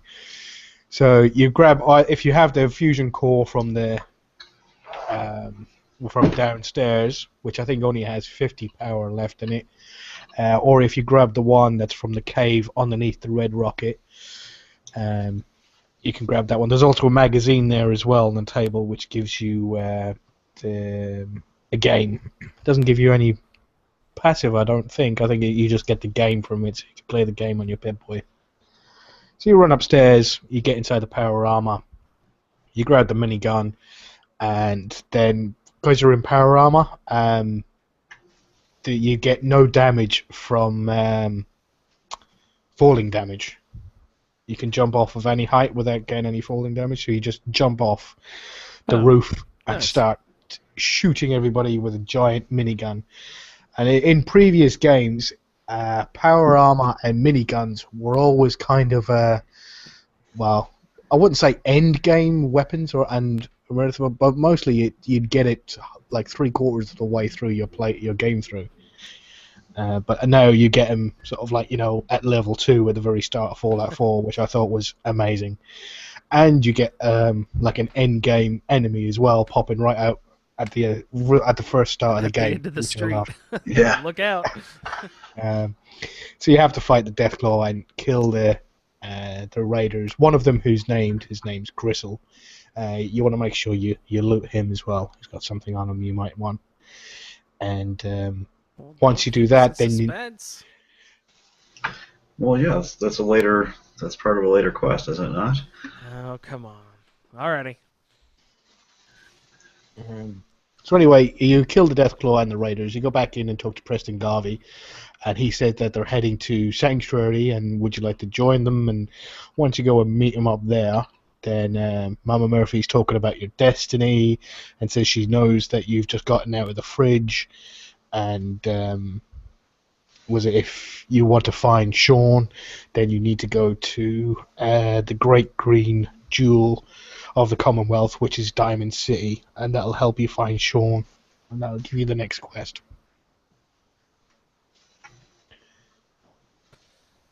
Alright, the next quest being Jewel of the Commonwealth. Jewel of the Commonwealth. Victor or Brian, did you have anything you needed to get into with what was that one called? The freedom, not freedom. Something of freedom, yeah. When Freedom Calls. When freedom calls. I don't know, Brian. The Deathclaw was tough. Yeah. Be playing on a harder level. I mean, that minigun is garbage. I mean, that thing just sprays and prays all over the place. So yeah, it's. I was using VATS like a son of a bitch to try and take him down, trying to get those headshots or belly shots. But yeah, he was tough. Yeah. The first time I did it, I ran down and jumped down into the hole he comes out of, and then kind of hid down there, and you can shoot up, and he'll come over at you, and that's how I'd dart out and lure him back, and then shoot him for a while, and dart out and shoot him for a while, and eventually. There's a place you can go down there too, right? Doorway you can go through. Oh yeah. And collect a bunch of shit down there. Yep, there's a whole sewer there's a system down little there. ramp down to some catacombs and sewers. Yeah. Yeah, there's a magazine down there, and some Mirelurks, and Mole rats. and mole rats. But I forget which magazine it is now. Darn it. I don't know. It's face tattoos. Oh, is it? That's right. It's tattoos. Yeah. Ooh, face tattoos. Nice. Yeah, when I'm Taboo tattoos. that's it. When I'm fighting the Deathclaw, I get in the shop that's right opposite the Yeah. and then you have Preston Garvey on the balcony, so he can keep on shooting the Deathclaw with his laser musket, and then I'm in there with the minigun. Yeah. And Molotovs and things like that. What annoys me is that some of the raiders were still alive, and they kept ignoring the Deathclaw and trying to shoot me through the doorway. While the Really? Deathclaw's right next to them, Huh. and then suddenly the Deathclaw would realise that they're there, and then rip their head off and carry on fighting. That's one of my favorite things is happening upon two in-game enemies fighting each other. And you're Yeah, just there's a lot of that, isn't there? Yeah, it's really fun. Yeah. My favorite thus far being an Atom Cat power armor suit guy versus one of the bears. Yagway. Yeah. Yeah. And I just waited till they basically killed each other. And then, of course, it was really easy polishing the other one off, and then I took both. Those ribs are really good for cooking. The alguai. The ribs are great. Yeah, they gave a really good buff. Yeah. The meat is good, and I also got a power armor suit out of it. I had to steal it though. I don't know why it was marked stolen, but each time I get in and out of that, everyone at my settlement hates and dislikes it. I did recently too. It's weird. It's stolen. It's weird. Where is it? Where did you get it that was stolen? He killed Duke. Oh. And stole his power armor. Oh, well, no wonder. Good Lord. Why was he? No, the bear killed Duke. I killed the bear. I had nothing to do with it. Oh, okay. Why is it marked stolen? Maybe How I did you did kill him. I don't know. Maybe I did kill him. Who knows? Well, you need to go and join up with the Atom Cat. Power armor, because if he dies, he just falls over, so you can't get So his. you can't get it. I must have done that. I You must must have done the thing where I shot out the fusion core. The fusion core thing. So made him get out of it, and then you stole his power armor. I probably Of course, did. everybody You're right. hates. Oh, yes. No, but seriously, I have Piper over at my settlement, and Strong, and a couple other people, Codsworth and Curie. Every time I get into the stolen power armor to move it, it's like Piper dislikes that. Curie hates that, and Strong just dislikes it just because you're getting the power armor. He thinks you're a sissy, so he dislikes that. Yeah, you need to get Kate because she'll like it. Oh, nice. Yeah. Same with McCready. And McCready too. Yeah. Well, Curie's a little sensitive so far. I need So you've to got all the toughen her up a little bit. You've got all the righteous followers with you now. Yeah, I guess so. I need to get some of the underbelly followers. I just discovered Good Neighbor. I need to go in there and get like McCready or someone. Yeah, why don't you move your power armor to a different place? I should. You're right. And then just getting your power armor at that station where all the dodgy people are, where you can go and relax, take your shirt off. Oh man, that's a good call. I should totally make a good follower settlement and a bad follower settlement. There you go. It'll be like the penal colony. Yeah. Nice. Sorry, I interrupted someone. Where were we? No, I think we were about to go into Jewel of the Commonwealth. All right. Well, this will be our last quest for the evening. So we'll check in with some contact information and stuff here at the end of the show. But everyone will get in some chatter and stuff after Jewel of the Commonwealth if you'd like. We'll have maybe a few minutes for random character stories and stuff like that. So when are we going to do the other ones, like Unlikely Valentine and Confidence Man and stuff like that? Well, that will be in part 2 of this episode coming up immediately afterwards for anyone watching live, and probably in a week or so. You just pulled up the curtain, Victor. Podcast. I'm sorry. I broke the fourth wall. So, Brian, are you well versed in Jewel of the Commonwealth quest? Would you like to take us on a little walk through Jewel of the Commonwealth, sir? Yeah. The main part of Jewel of the Commonwealth is that you need to head yourself to Diamond City, which is a very long trek from where you're at. No kidding. That is arduous, is it not? It is. And if you're a scavenger like I am, you're going to be doing a lot of fast travel back to the Red Rock. Go back and dump everything. Mm-hmm. Some of the places that I ran into, because I tried to run a straight line. So I went to Drumlin Diner, which you run into a really small side quest there. I don't remember the name of it, but it's a really cool small side quest. You'll eventually run into the Starlight Drive-In, which is just a little ways away from the Drumlin Diner. You'll also run into Lexington. You'll run into the Corvega Assembly Plant. You'll run into another place called Grey Garden, Beantown Brewery, and you will also find, if you're looking around enough, a vault number 81. Ooh. Chestnut Hillock Reservoir you'll also see, and the Fenn Street Sewer, and right around the corner from this Fenn Street Sewer you will finally run into Diamond City. I did a lot. I mean, basically every city or every area I got to, I scavenged everything I could and took it back to Red Rocket and dumped it. I was just trying to do a lot of scavenging to make sure that I had a lot of materials for when later on I want to build up some armor, build up some weapons. So I was constantly going back and forth. And I know in Vault 81 you can go inside and there's a long line of quests that come along with that. So I basically just discovered it and kept going. I did not mess around with Vault 81. Once I finally got to Diamond City, you run into a reporter by the name of Piper who won't pipe the hell down. It's all she does is just constantly talking into that mic and yelling, and yeah, it's pretty funny just sitting back and listening to all the banter. I mean, it went on for a good 3 or 4 minutes, and it was a lot of fun to listen to. Yeah. And then she'll finally talk to you, and your little speech wheel comes up, and I love the speech wheel in the game because you got your 4 choices, and they're 4 completely different choices. If you choose the one on the far right, that's the hard ass. That's where you're just kind of like a fuck you. You don't want to hear anything come out of their mouth. If you choose the bottom choice, that's the agreeable one. You're very agreeable with them. You're like yes sir, no sir kind of thing. You want to go ahead with the mission.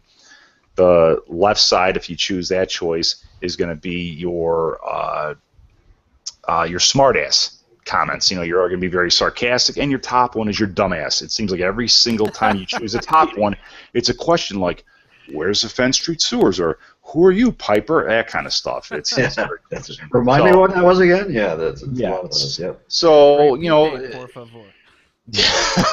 So I'm trying to play it as is if it were me. So I was more of the agreeable type. I want to try and get into the city. I want to find out how to get in there. So you go ahead and talk to her, and you play along with this little game that she wants to play with the guard, saying that you belong inside of her, and you finally get inside the city, and then you start asking around. You meet the mayor, and he starts cussing out Piper for sneaking back into the city. It sounds like he doesn't want her around very much because she's obviously a loudmouth. So you talk to him for a little bit, and he welcomes you to the city, says you're free to roam around, but then as soon as you bring up anything about a missing person, everybody clams up, turns their head, and walks away. They don't want nothing to do with it. So you're like, all right, something's amiss here, so let's go ahead and ask some more questions, and you'll talk to another guard, and he'll just tell you, look, just go inside the city and see what you can find out because nobody wants to talk to you. So that's all the information you're asking about Sean. And then the final thing you're going to do in Jewel of the Commonwealth is you want to go to the Valentine Detective Agency. I still have not gone all over inside of Diamond City. I've been on all the lower levels. I've visited all the vendors, but I know if you look up off and to the right, you can see a lot of vendors through stairways up top. So I haven't been up that way, or homes and houses up there. So I haven't gone up there, but I basically just asked a bunch of questions to people down below, and then you finally see a little sign in the corner that says Valentine Detective. You're like, okay, let's go over this way. You go through this little back alley, and you go inside, and all you see is a secretary sitting in there, and she's kind of frantic, running around back and forth in the office. You start up a conversation with her, and she said that she is a secretary, that Nick Valentine has been missing. That's a detective, and you ask a couple questions. She kind of points you in the right direction where you can go ahead and find him, and that starts up the next quest, and at the end of that quest, you get a reward of 150 XP. Very nice. Thank you. Nice. Nice walkthrough. Anybody have any cool stuff running around there in Diamond City? Or on the way there, Victor? Well, I know on one of my characters, I forget which one. I don't remember which one it was. But anyway, I came at, because I like to follow the highways and the power lines and the train tracks. Those are my routes. And so if you, from Sanctuary Hills, if you follow the big power lines down that go over Abernathy Farm and hit the train tracks and take a right and go right down to where the switch is and the train tracks fork, which is well below the Grey Gardens and on. Anyway, you come around to the south side of Diamond City and you hit a street. You go straight up to the gates, and so I went in that way. And somehow I attracted the ire of a ton of attack dogs and mongrel dogs, and they all followed me into the gate. And so, and I hadn't been there. It was my first visit to there, but I was already like level 10 or something. At any rate, so it initiated a lot of combat. And at the end of the combat, because Piper joins in and everybody joins in, at the end of the combat, I turned around and the gates were open. So there's a mechanic in the game that if you break that early, thing that Piper goes through with trying to fake her way in with combat, I guess the gates must open to let out more guards or something like that. But the gates were open, and that whole sequence didn't even happen. So that's one. I mean, that's sort of an example of all the little intricate, little tiny branches that they've put into this game. There's so many possibilities. So you and Piper didn't have to trick the guard into letting you in? No, not at all. No. She was standing there yelling at the microphone when I got there with all the dogs, and I started firing at them, and some of the guards, she turns around and starts shooting at them, and like I said, there were a lot of them. And then, of course, there's just super mutants around the corner, and they got involved in the whole thing as well. Of course. So, yeah, it was a real. They can't help but getting involved. It was a real dust-up, as they say. Yeah. And so anyway, but yeah, so that was interesting. That's really funny. The guard was probably coming out saying, "Sir, no pets. No pets allowed at Diamond City. Leave your dogs here." Yeah, there's lots of cool little things that they've written into the little sequences. Very impressive. Colin, how did you get to Diamond City? Slowly, very, very slowly. Yeah. I kind of went the same sort of route as Brian, past the Starlight Drive in, but then I went down towards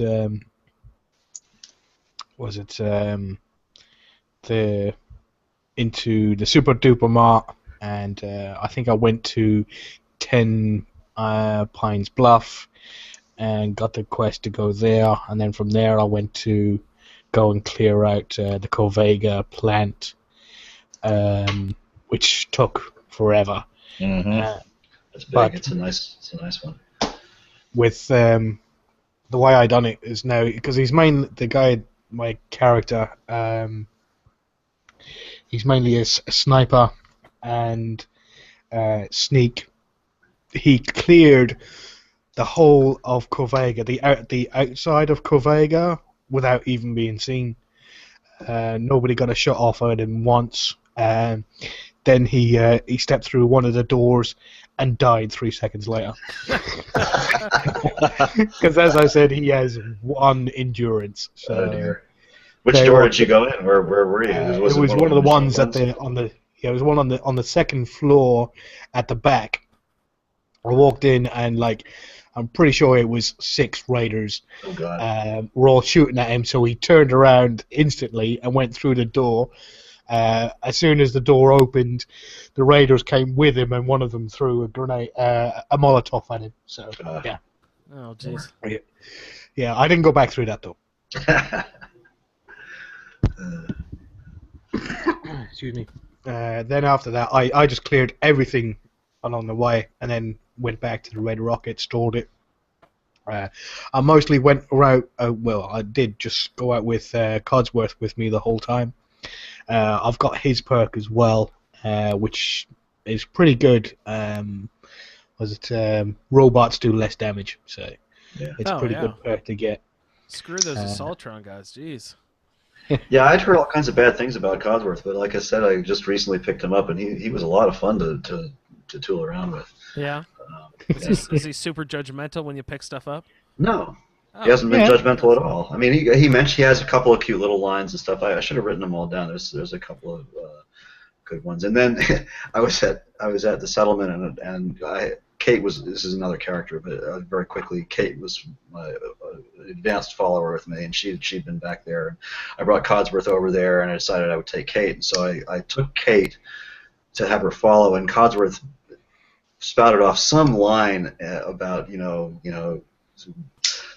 fighting and war and everything else. It was kind of pompous, and Kate turns to him and says, "Shut up, Codsworth," or something. It was great. It was one of these little tiny things, It's just so perfect. That's so funny you mentioned that. As I was just for some reason searching for Fallout quotes, and some of them came up. Were the exchanges between when you're switching between followers. Evidently, they have written special exchanges for each follower, and the one between when you take Nick Valentine and leave Paladin Dance behind is evidently really funny. I forget exactly what it was, but Where did they post that link somewhere? Because I was looking for links to the Fallout 4 script. I'd love to find some of these lines again. There's a couple of other good ones that I'll try to failed to do that write in the down. group. Yeah. Preston Garvey has a good one at the Beantown Brewery. We'll talk about that later, but yeah. Yeah, we'll go back to Beantown. I forgot. Yeah, Brian mentioned that. My character took kind of a roundabout way of doing all these quests. Actually, I actually went northwest immediately out of the vault to where you couldn't go any further, and just hugged the northern border all the way as far east as you could go, pretty much. Before I started hitting That's dangerous over places. Yeah, it is. Well, I first and foremost wanted to get my settlement, so I didn't have to do a whole big move, halfway through the character, because I've done that in Skyrim before. I hate doing, I hate moving in real life. It's still annoying in video games too. But so I decided to head over to Nordhagen Beach, which is maybe halfway down the map. Not quite halfway down the map, all the way on the eastern side. So I went across the north. The first thing I ever hit was Victor, you're gonna have to help me here. Lake Quana. Yeah, I'd have to read it to see it, but yeah, I could. Yeah. Quanapawit or something like that. Yeah. And then I hit a major road there, sort of going south. So I took this highway going past the Saugus Ironworks and Finch you don't want to Farm. go in there. No, I did not go inside. I discovered it and ran away. Burn your ass up. Revere Beach Station and East City Downs, and right there is Nordhagen Beach. So I found it there. That was the first thing I did, was went right to my settlement. And then I sort of did the quest out of order. Actually went to Diamond City and started doing stuff. Did some of the side quests and stuff before I backtracked and went back all the way up to Sanctuary, the Red Rocket, and Concord and the Museum of Freedom and stuff. So my map looks really strange. There's a few up here in the northeast or the northwest corner, and then everything else is all downtown. You're really working hard on that idiot savant thing, aren't you? Yeah, really. It's crazy. It's really my first character. Actually, I had a really high charisma, and this character I have a really high charisma too. So my next character, I have to be sure to not do really high charisma, because I can just talk anyone into anything at any time ever. It's funny because Colin says he doesn't use it much. I found that remarkable that he does. Yeah. Well, I guess mostly because I love to build and fuss with settlements so much that and to do that you really have to get local leader, and that's what charisma level 6 already. So. Oh yeah. So I like having higher charisma. And speaking of my getting my settlement all set up, Nordhagen Beach does not come with a full set of crafting stuff. It's just a lot of them don't. You have your cooking and your chems, and that's it. So if you want armor or weapons workbench, you got to build them, which means you not only have to get the local leader perk, you have to get 2 levels into it, right? Before you can second build level. shops. Yeah. Yep, second level. So I've invested that because that's important to me. Maybe and I've actually got 2 ranks unused here, so I don't know. I need to see, because I'm doing stuff like avoiding putting stuff into intelligence because it'll affect my idiot savant. You know what I mean? Yeah, the only thing I'm missing, it's much higher up in intelligence, is science. That's nice to have. Gun nut too, but gun nut you can get a lot of. There's legendary drops that'll sort of compensate for not having gun nut. But science is nice. To go with armor. There's lots of good armor mods. Gun nut is an intelligence that sucks. Yeah. I've got commando that kind of helps with my automatic weapons. I feel like full auto. I've been only commando using doesn't help automatic weapons only. Commando doesn't help with modding weapons. It helps with the actual weapons the damage, themselves. Yeah. The science you can, because that helps you mod all your energy weapons. Intelligence crap. Yeah. See, I don't use energy weapons much, so I guess I don't miss it there. But there's a lot of armor perk or armor mods that are good with science. If you're going for or was it a VATS build, you can't not use. You see, I do have a little omission, is that I was going through Cambridge, and you have obviously in the College Square there at the police station, you have the BOS fighting all the ghouls.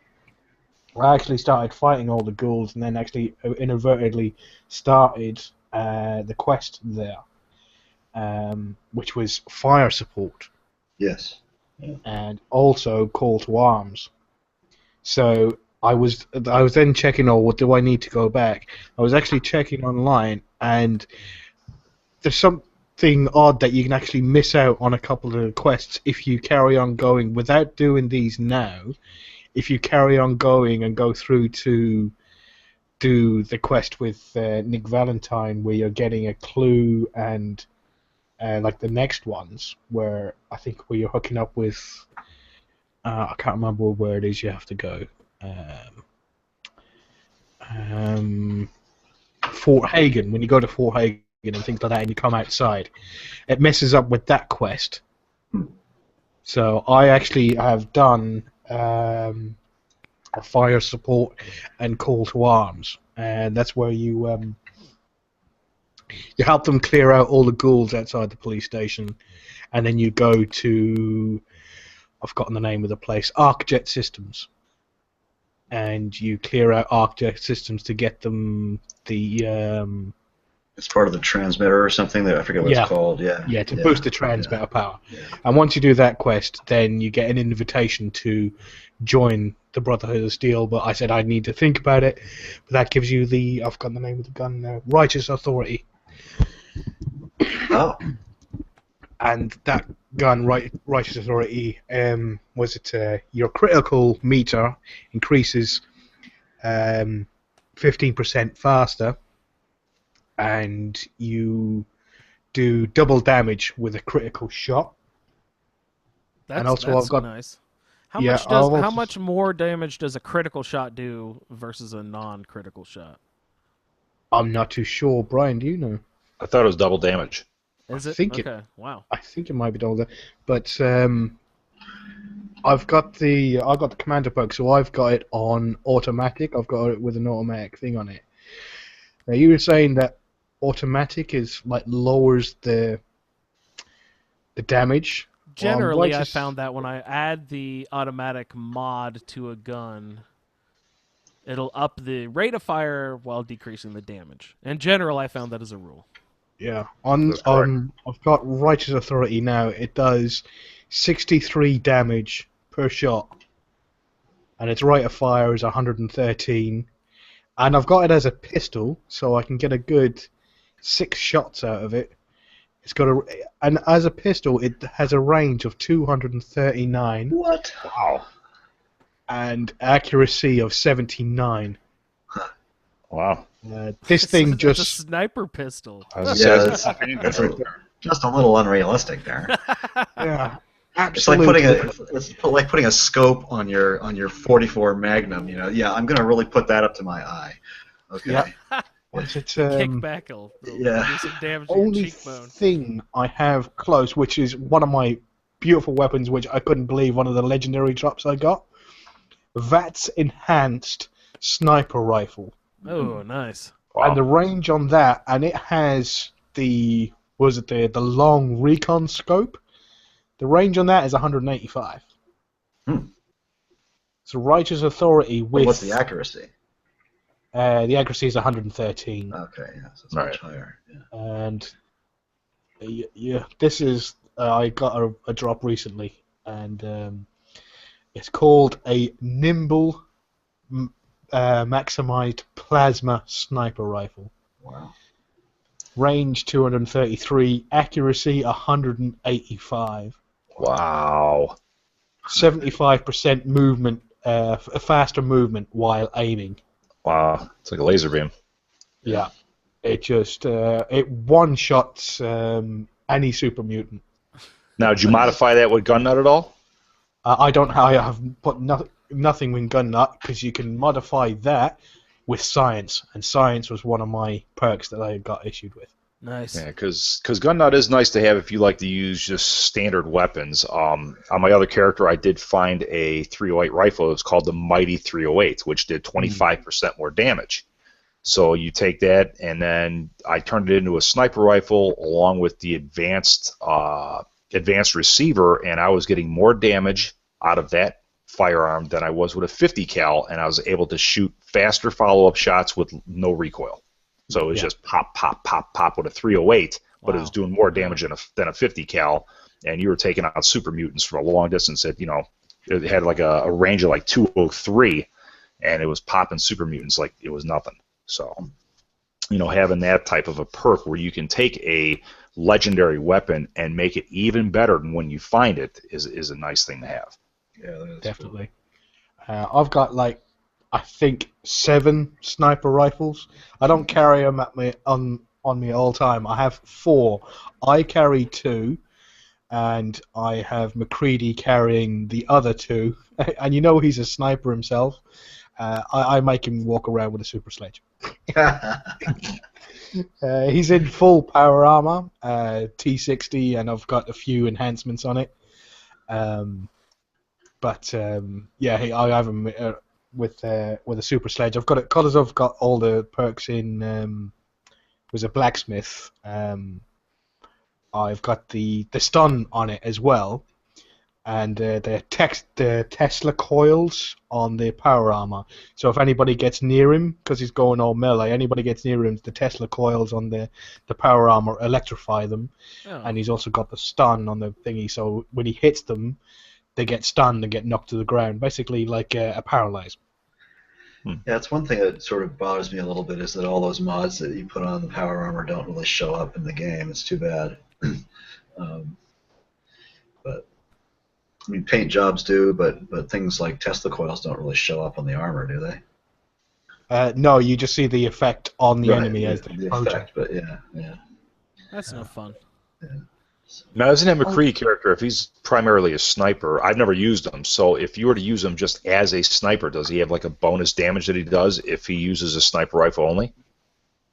Oh, he was doing insane amounts of damage. He's a better sniper than I am. He does insane amounts of damage. Okay. When I'm getting into it, when we're going anywhere near gunners, I'll go into his inventory and sort of like get him to equip one of the sniper rifles. Give me a second. I'll tell you which ones he's got. He's got one that is an irradiated one, which does 50 points of normal damage. No, 68. And also an extra 50 points of radiation damage. So if he's shooting humans, he's basically one-shotting anything up to, I think, a Raider Specialist, I think. Wow. Yeah, an instigating sniper rifle, which does double damage if the target is at full health. And the other one... Oh, he hasn't got it on him anymore. Where is it? Maybe I've got it on me. Yeah, the other one was the irradiated one, which does an extra 50 points of radiation damage. Yeah, that's one thing I missed going from the level 60 character down to a brand new character is missing all those specialized weapons that I've spent so much time building up and making super powerful. Now I'm kind of like back at, phase 1 being a level 15. Yeah. Yeah, and you're always looking for the drop. Have you find that sometimes your drop will determine which way your character goes?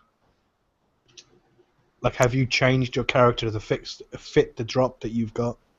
Or has your drops fitted your character? Because I'm a sniper, and I keep on getting really powerful sniper drops. That's interesting. I haven't noticed. On this character, I have used a 10mm pistol a lot more, so I do seem to see a lot more 10mm pistols drop specialized ones than I did in the other character, because the other character is more single-shot long-range, like 308 or 45 auto rifles. So yes, I have noticed that I'm getting a lot more pistols, most of them being 10mm pistols. That's interesting, because now that you mention it, my melee character that I was playing today, he gets a lot of melee weapon legendary drops. So yeah, that's an interesting observation. It never occurred to me. I got with my first character, I got up to about level 50, and my second character, he's around about the 30-35 mark as well. And neither of them had ever seen a chameleon drop. And my character now, my roundtable character, is very, very sneaky. He's got high agility, and I've put perks into sneak. I think I've got 4 perks into that. It's the one where I don't set off enemy mines, which is kind of weird because suddenly I'll be standing around, I'll be reloading the weapon, and then I'll look down, and then I'm standing on top of a mine, which I haven't set off. It's kind of weird. But weird in I've a good got, way. Yeah. But I had 2 chameleon drops. I'm wearing one, and it's quite amazing that they figured this, but I've given the other one to McCready, and if he's not in his power armor, when he sneaks, he disappears as well. Nice. Very cool. But, All right. Well, I think that is a good marking spot for the end of our first episode. Gentlemen, do you have anything else you would like to get into before I sign off for the evening? No, let's sign off. All right, sounds good. Well, I'd like to encourage everyone to stick around because we will have a few write-in submissions for the feedback.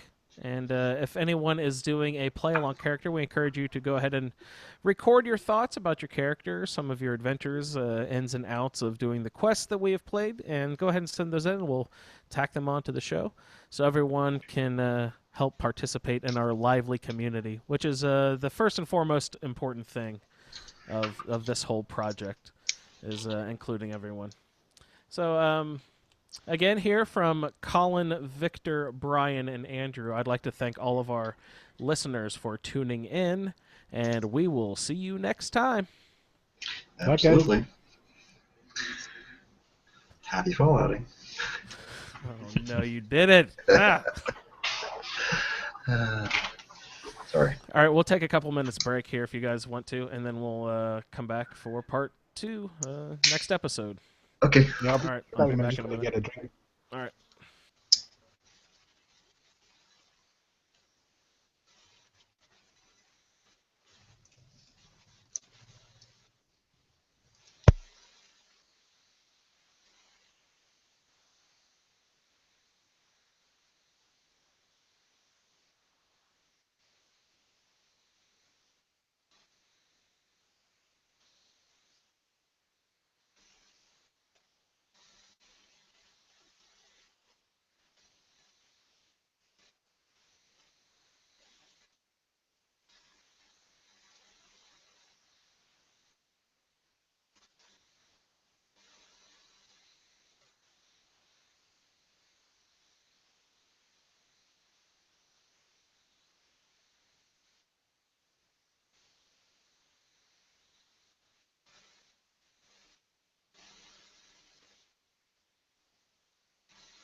Okay. Hello. Is anybody else back? Nope, I'm not back. Oh, fuck that guy. Are you playing earlier on? Who, me? Yeah. I was playing sort of desultorily today. I actually, I don't know if you were looking at Steam, my game was on all day. But I wasn't actually playing. I left the house. I forgot to turn it off. It was in pause. So I do that consistently. I was at work today. I got home. what would it be? It'll probably be about 1 o'clock your time, I think. Uh-huh. I got home. No, 2 o'clock your time. And yeah, I played for an hour. Have you found it's way down south, and you open up this little door, and it says, "You look nice today." Really? As in the podcast? It has to be, right? I would think so. Where is it? I saw someone post that picture too, and I said, "Like the podcast?" ? And no one replied to it. I think that was I on don't know what Twitter. you're I talking saw about. it. All I did is I opened this door, and it just says, "You look nice today," and then there's a what looks like the Red Skull, you know, from the comic books. From Captain America or whatever. Yeah, his enemy, the Red Skull, and there's a picture of that. And so you haven't found that?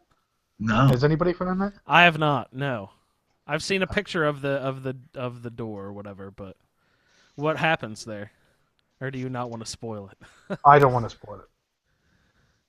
Where do you say it's? Just at least tell me the location. Way down south. I haven't even. Oh my Way god, down south. my map is completely blank below Diamond City. It's hilarious. Give me I a have second. nothing down there. Oh my lord. There's bobbleheads down there, so I have to go on a hunt down there for bobbleheads. It is near Suffolk County Charter School. Oh, the school. Yeah. Oh, it's right around the corner from where my settlement is in Are you Markwater Somerville Construction. Place?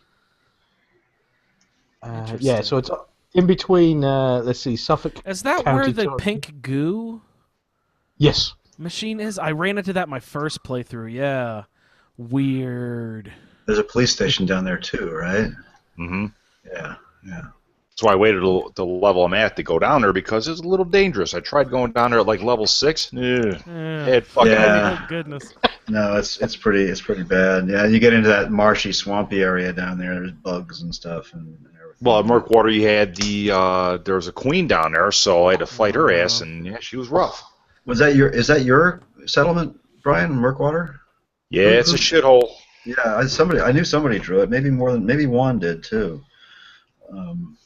Yeah, it's pretty yucky down there. But Well, yeah, just I got moved all the my sewage treatment plant. rocket down there too. So Yeah, I got Isn't the there a- sewage treatment plant. Isn't there a set of power armor near that, protected by a gutsy?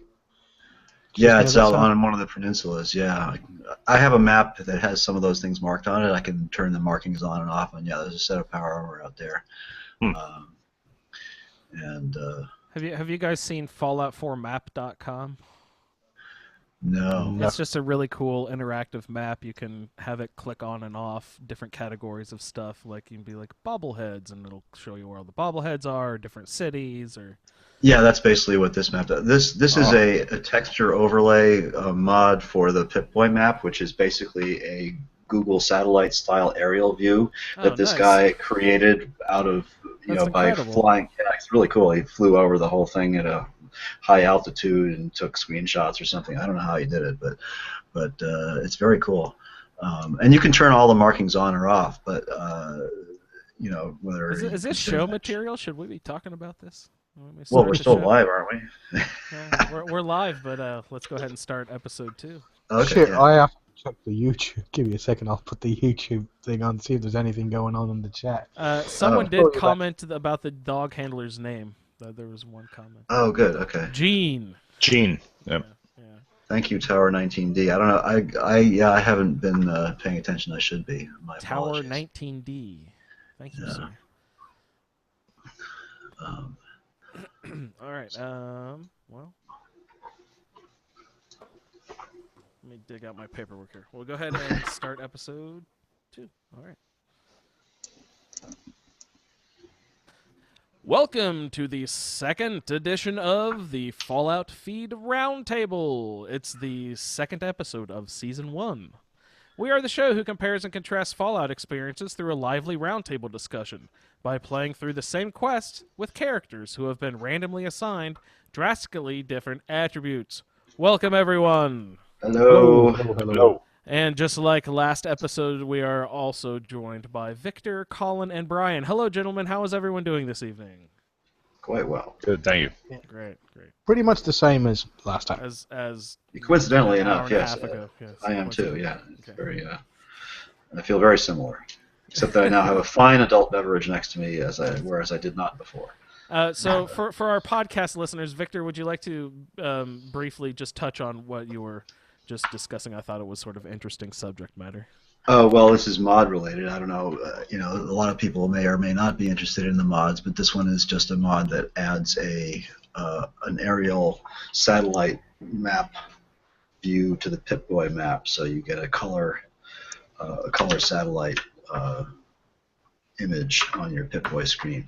It's fine at the farthest zoom, but it kind of breaks down when you zoom in because he didn't. I mean, it was probably hard enough for him to take all those screenshots from elevated areas. He would have had to take, So did he a full set from several different altitudes in order to make it really, to zoom in. So, and that's fine. But it's really nice to see the city that way rather than just with that sort of black and white or green or whatever color you happen to use.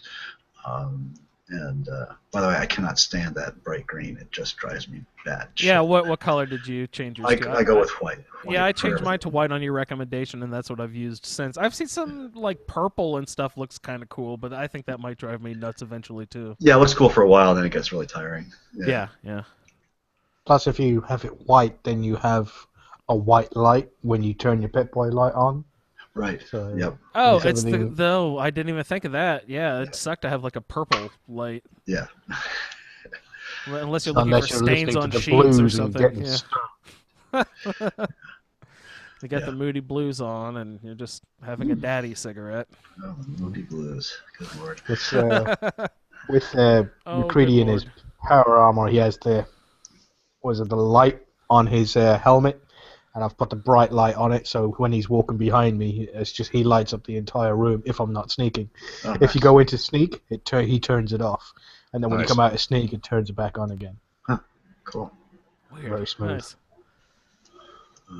Yeah. So anyway, that was it for the map the map mod. Well, we're speaking of lights there for a second. I hate the power armor light compared to the Pip-Boy light. Oh, what, the hood? It seems like I can't control the direction of the light as easily. It's also more focused, isn't it? It's a lot more. It's more of a focused beam. Yeah. I don't know. Have you tried the Pip-Boy light more? Have you tried the Vault Boy light? Have you changed it, modded it so it's the Vault Boy one? No, does it make it more like the Pip-Boy light? Probably. No, it puts a picture of the Vault Boy with his thumb up. Are you serious? That's hilarious. That's really funny. When you shine it on the wall, it's I'm that gonna do asshole. it now if I wasn't before. Shit. That's really great. By the way, sorry to interrupt just to interject one last little detail about this map. He actually widened the borders, so it includes a lot of the areas that are not on the original map. Yeah, what's up with all the locations outside of the map boundaries? I don't understand that. I don't think anybody really does. Yeah. I mean, Virgil's cave is outside the boundaries, so yeah, and that's like a normal mission quest thing. That's it's like a special it's a location. vital part of the game. Yeah. It's a psychological thing. They're letting you know. Makes you think you're getting something for free. Yeah, somebody majored in psychology in college or something like that. Yeah. Psychology and marketing. Put this side out of the map, it's gonna blow their mind. Where am I? Oh my God! That's right. Yeah, they're gonna. Yeah, that's totally true because that's exactly what I did. Wow, I got outside the borders. Yes. Sweet. Is anybody else? I'm gonna tweet this right now. It's got you guys talking about it, so obviously it worked. Yeah, obviously. Absolutely. Yeah. Except for just on the northern border, it's like you can't go that way. Well, there's nothing there. Yeah. You can't go the that north way. sucks. New Hampshire and Maine suck, dude. You don't want to go up that way. Well, just so that everybody can play the drinking game. I remember the first time through playing Skyrim on my 360.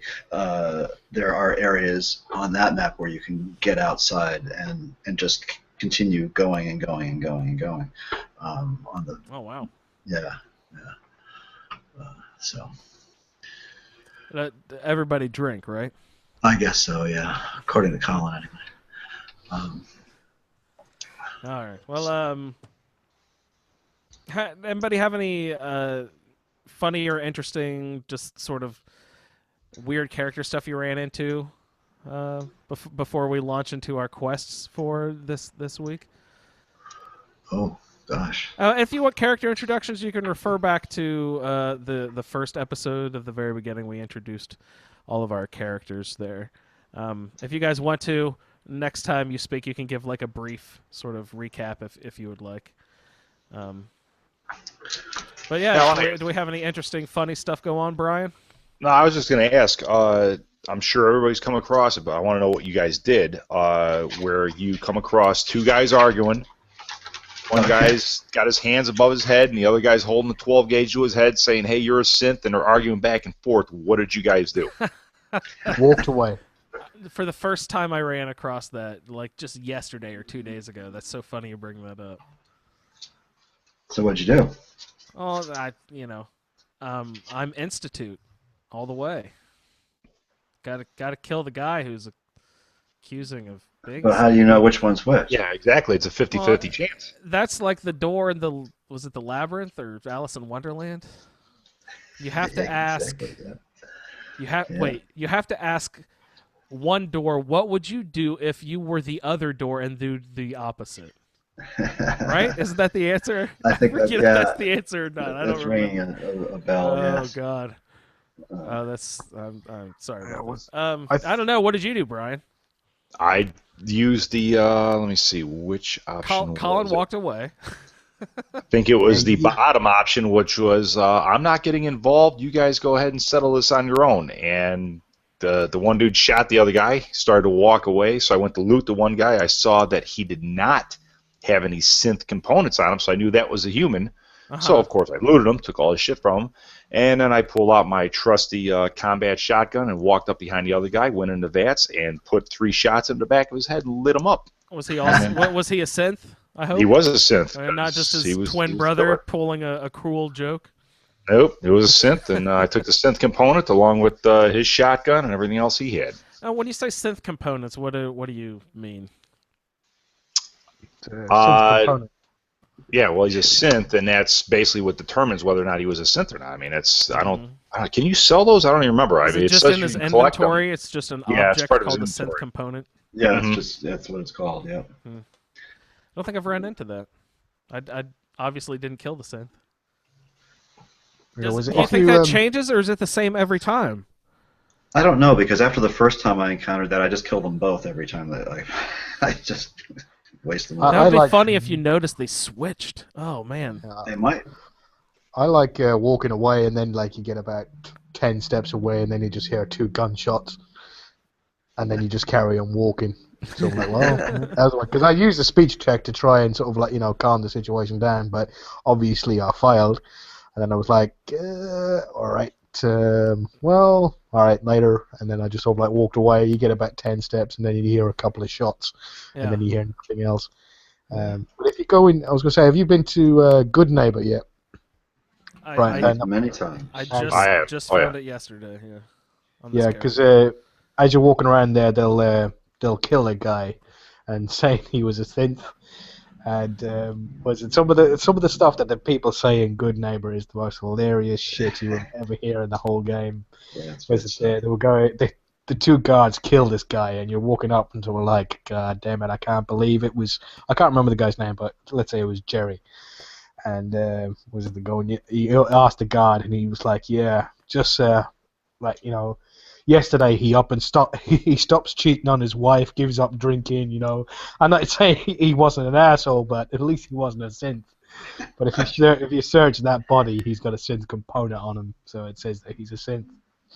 Nice. But also I was walking past, where was it? In Good Neighbor, one of the guys turns around and he goes, "You ever been to Diamond City? Got some great noodles." Bunch of assholes, though. Yeah. Just the way he says it. Absolutely brilliant. Yeah, actually, and when you go to Diamond City with Codsworth, he's the only one that can actually talk to the noodle robot. He is, yes. Yeah, he has a conversation nice. with him. Yeah, that's very funny. That's really cool. What Yeah. do they let you in on the conversation, or do they Oh, yeah, you hear it, do they but I don't- translate it for you, or do they? Well, just you let hear them talk? Cosworth's side of it, yeah. You know, the robot says the same words all the time, and Cosworth says, Yeah. "Oh yeah, of course, yeah." Oh, Codsworth's still speaking English. Okay. Yeah. I see. What about insults? What kind of crazy insults have you heard where, you know, you go into stealth and they're looking for you and they're, I'll find you, you little son of a bitcher. I mean, what kind of things have you had thrown out at you? Well, where'd that little fucker go? And Mhm. Yeah. I'm have you surprised they been threw in? that in for some reason. I don't know. I Well, I think all the Fallout games have been pretty profane, right? Yeah. Yeah. So. It's Well, just I came part of across the one I world. just thought was out there. It was a mutant, and they're looking for me. The mutant called me a dick sack.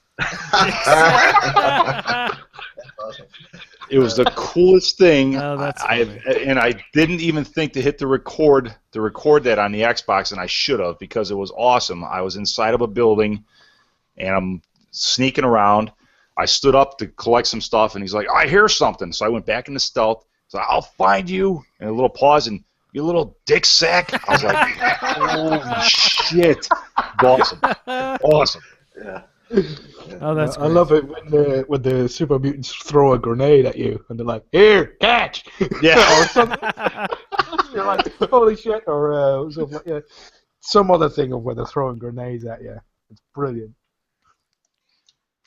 Or when they're talking about eating humans and sort of like, you know, which tastes better, humans and, you know, bugs and ramen and stuff like that.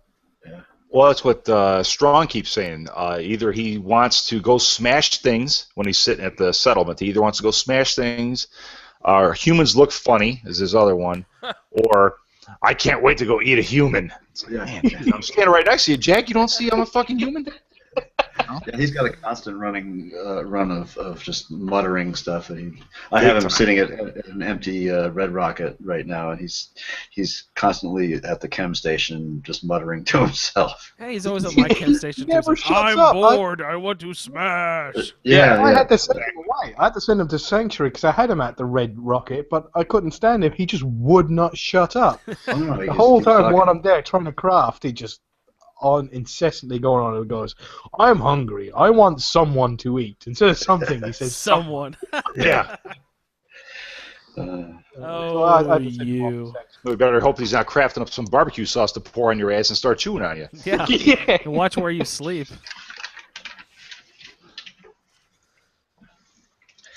I'm looking through my notes to see if there's any more of those. I haven't.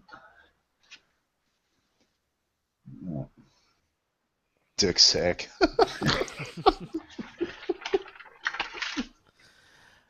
Just for a little preview, the quest we'll be getting into for this episode will be Unlucky Valentine, and that will complete our main quest for the evening. And we will also get into the side quests of Confidence Man and Curtain Call. Isn't it unlikely, Valentine? Unlikely. What'd I say? Unlucky Valentine? It's unlikely? Yeah. Sorry about that. Just speaking of which, of the other stuff, have you guys been into Backstreet Apparel? Yeah, you know, Because you have the story from the raider when you walk in there. If you go in there and sneak, do you remember it? Oh no, I don't know. I can't remember. Because there's a named boss in there. Her name is Clutch, but one of the raiders is talking, and she's telling one of the other raiders a story of when, like, you know, in her younger days, and he keeps on interrupting her. Sort of like, oh wow, really, you did that shit? And she's like, shut the fuck up, man! I'm trying to tell a story here. And she's telling the story of where they hooked up with this kid, and they were there and they were talking and they were drinking. And she lights up a match, and the kid goes ape shit. She goes, "Oh, holy shit, dude! Like, you know, put out that fire." And so they get him. They come up with a great idea. So they get him really, really drunk, and then they tie 6 mattresses together and put petrol on all the ones on the outside, lay him on the one in the middle, and throw it into the river, and set them all on fire. And then he won't wake up. He's so drunk off his ass, he won't wake up. So they start throwing stuff and shooting at him while he's on the mattress in the river, and then he finally wakes up and then starts screaming his head off, and she goes, "Oh, this is the funniest shit I've ever seen in my entire life." And then the other writer goes, holy shit, what did he do? And he goes, well, turns out he couldn't swim, so, shit. Good And Lord. then she says, the other writer, the guy turns around and goes, oh shit, well, I wasn't expecting that. That's great. It's brilliant. Just go into Backstreet Apparel and but watch, there's about 1.5 million traps in there. Yeah, I've been in there, but I guess I never triggered that or never waited around to listen to it. That's great.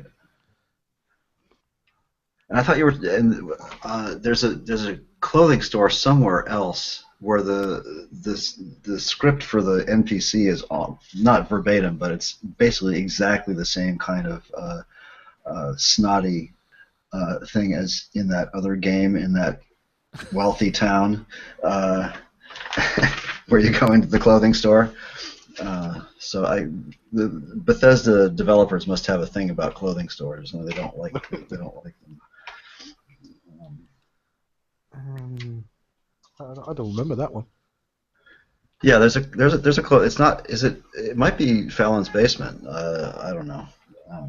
But where she's pretty snotty. Oh, it's not. Oh, you will. If you're saying a she, then it's not. There's one where you go into Atomic Galleria, and you walk in, and one of the Codsworth robots, Mr. Handy's, is there, and he goes, "What are you doing in here? All right, you can have a look, but don't touch anything." He goes, "I'm watching you," and if you touch anything, he goes apeshit. No, that's not that. Anyway, it's Have you guys gone near Mirkwater and just northwest of it? It's in between Mirkwater and West Roxbury Station. Have you come across a home distillery? Oh, no. Because when I was on my way down to Mirkwater, I was sneaking through, and there's a lot of mutants at both West Roxbury Station and the Fallon's department store. There's a ton of mutants there. So once you take all them out and you start heading a little bit more south to get to Mirkwater, I'm creeping along, and I see off to the distance just a small shack. I'm like, I'm going to go over there, go ahead and see what they got inside of there. And I'm probably a couple hundred yards away from this thing, and it was like a fucking nuclear explosion. That thing shook my controller, the whole screen, everything. I was like, what the hell? So I figured it was one of those suicide or mutants is what I thought was going on over there. So I get inside of there, and there's a dude laying there in a plaid shirt and body parts all over the place. And you go to you go to check the body to see what's on him, and it said that distiller. So the guy was running a distillery there, and there's 2 chem stations. There's all sorts of bottles. There's probably 30 or 40 bourbon bottles spread out all over the place. So he was building his own bourbon, and he blew himself up. It's hysterical. That's great. Yeah. Don't mess around with the homebrew, kids. Yeah, I nearly crapped my pants earlier on. I was sneaking around out of a church, and what's his name? McCready had followed me up there somehow through all the winding stairs, but he couldn't get his ass out. So I had snuck on my way down and didn't realise he was still stuck up there. So as I was coming out the exit, he decided to jump off the roof and landed right next to me.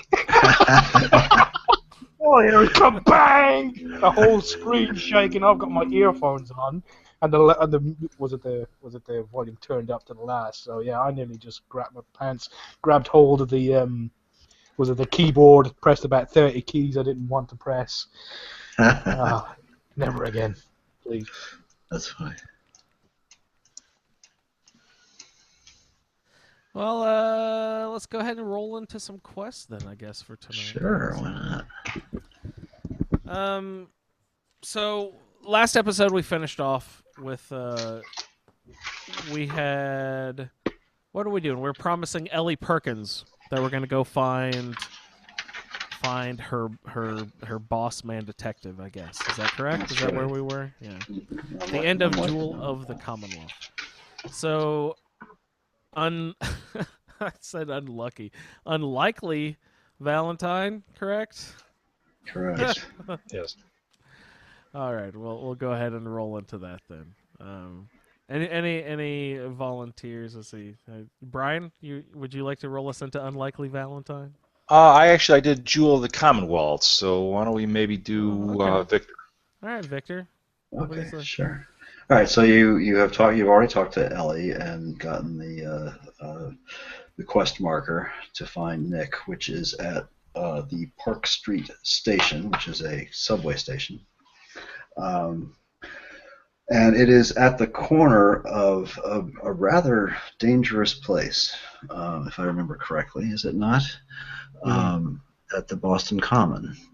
And if you go to the Boston Common and you wander around a little too much, you might trigger a presence there that you probably will regret if you're not high enough level. But that's another story. So you go down into Park Street Station, and are the Triggermen considered a faction, or are they just sort of a bunch of guys? I don't really know. Yeah, they work for Skinny Malone, don't they? For Skinny, right? But They're are they? like Hepcats with submachine guns. Or I something. guess, yeah. I mean, anyway, you go down in there, and there's a bunch of Triggermen named, they're called Triggermen, and like any other, faction raider or gunner or whatever. And they're fairly tough fight. Lots of guns, machine guns mostly. I think submachine guns. I think is what they mostly carry. Yeah. Sort of old time crime, 30s crime, Tommy gun type stuff. Yeah, they all have like like pinstripe suits and slacks. Right. With Yeah. hats on and stuff. Yeah. Right. They're all it's all very Al Capone-ish. Yeah. And so you're fighting your way through the subway station, and it turns out that down inside there is another vault. And something I should have, but I did not look up any backstory about that vault, or I don't even remember what number it is, if there is one. 114. 114. Okay. Is that right, guys? I think. I believe. Is it? Okay. I could be wrong. There's a couple of lines of dialogue that you overhear. Why they built a vault down here? Because they never meant it to be populated, I think was the answer to that, or something like that. So I guess it never got used. I also remember a line about it being cheaper to install a vault into an already existing. Yeah, it was a union thing. It was so keep obviously people on the payroll. Well, I mean, this is Boston after all. Of course it's. So yes, and I'm sure they're alluding to things like the Big Dig.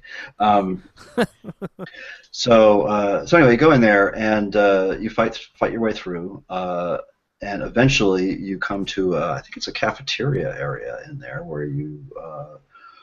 On the second level is a guy taunting somebody in a room, and you run up the stairs and kill the guy and look inside, and there's this character in there who's got an odd look about him, and there's a terminal, so you look in the terminal and release the locks on the door and walk in, and therein is Nick Valentine, who, as it turns out, is a synth. And he's wearing a trench coat. Yes, dun dun dun dun dun. He's wearing a trench coat and a fedora, and he's got and by the way, he is acted by Bellathor. I forget the guy's Michael somebody. He's great. Actually, it's really really good. I think it's one of the best voice actors in this game in particular. He does a really good job of it, and I loved Bellathor. I know everybody hated him, but I thought. Oh, come on, he's a good guy. Yeah, so he did Bellathor and several others. So anyway,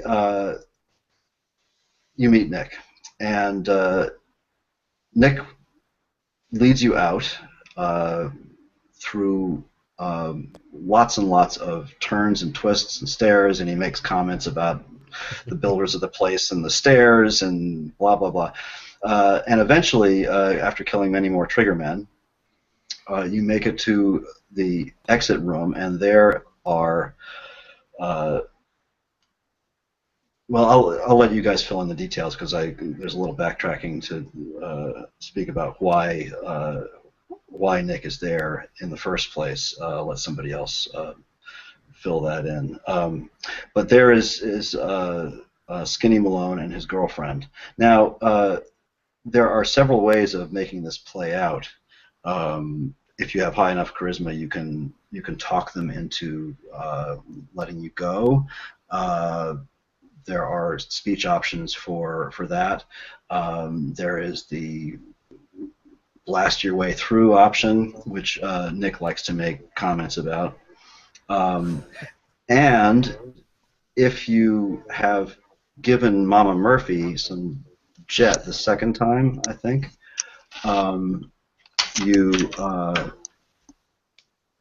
you have a third option, and I apologize, I did not write down the actual line, but she tells you in one of her visions, if you meet this particular person and his girlfriend, to say these words, and if you say them, they're horrified and surprised, and Skinny Malone lets you go. He says you got 15 seconds or something like that, and you run out of the place. And that's essentially the end of Unlikely Valentine. You leave the station and you talk to Nick, and he tells you to meet him back in Diamond City. As both times I played through this quest, my charisma has been so high that I can convince everyone to just walk away. Someone else who has done like the more interesting route, there's shootout, or can you convince her to leave him? Or like, how many different ways can this play out here at the end?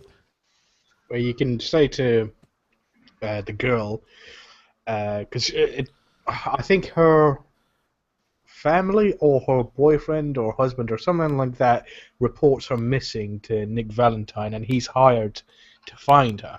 And that's why Nick is there. And that's why he went there to try and find her, because he thought she was kidnapped or something like that, but it turns out...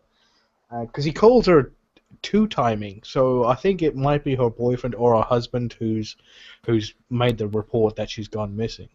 Uh-huh.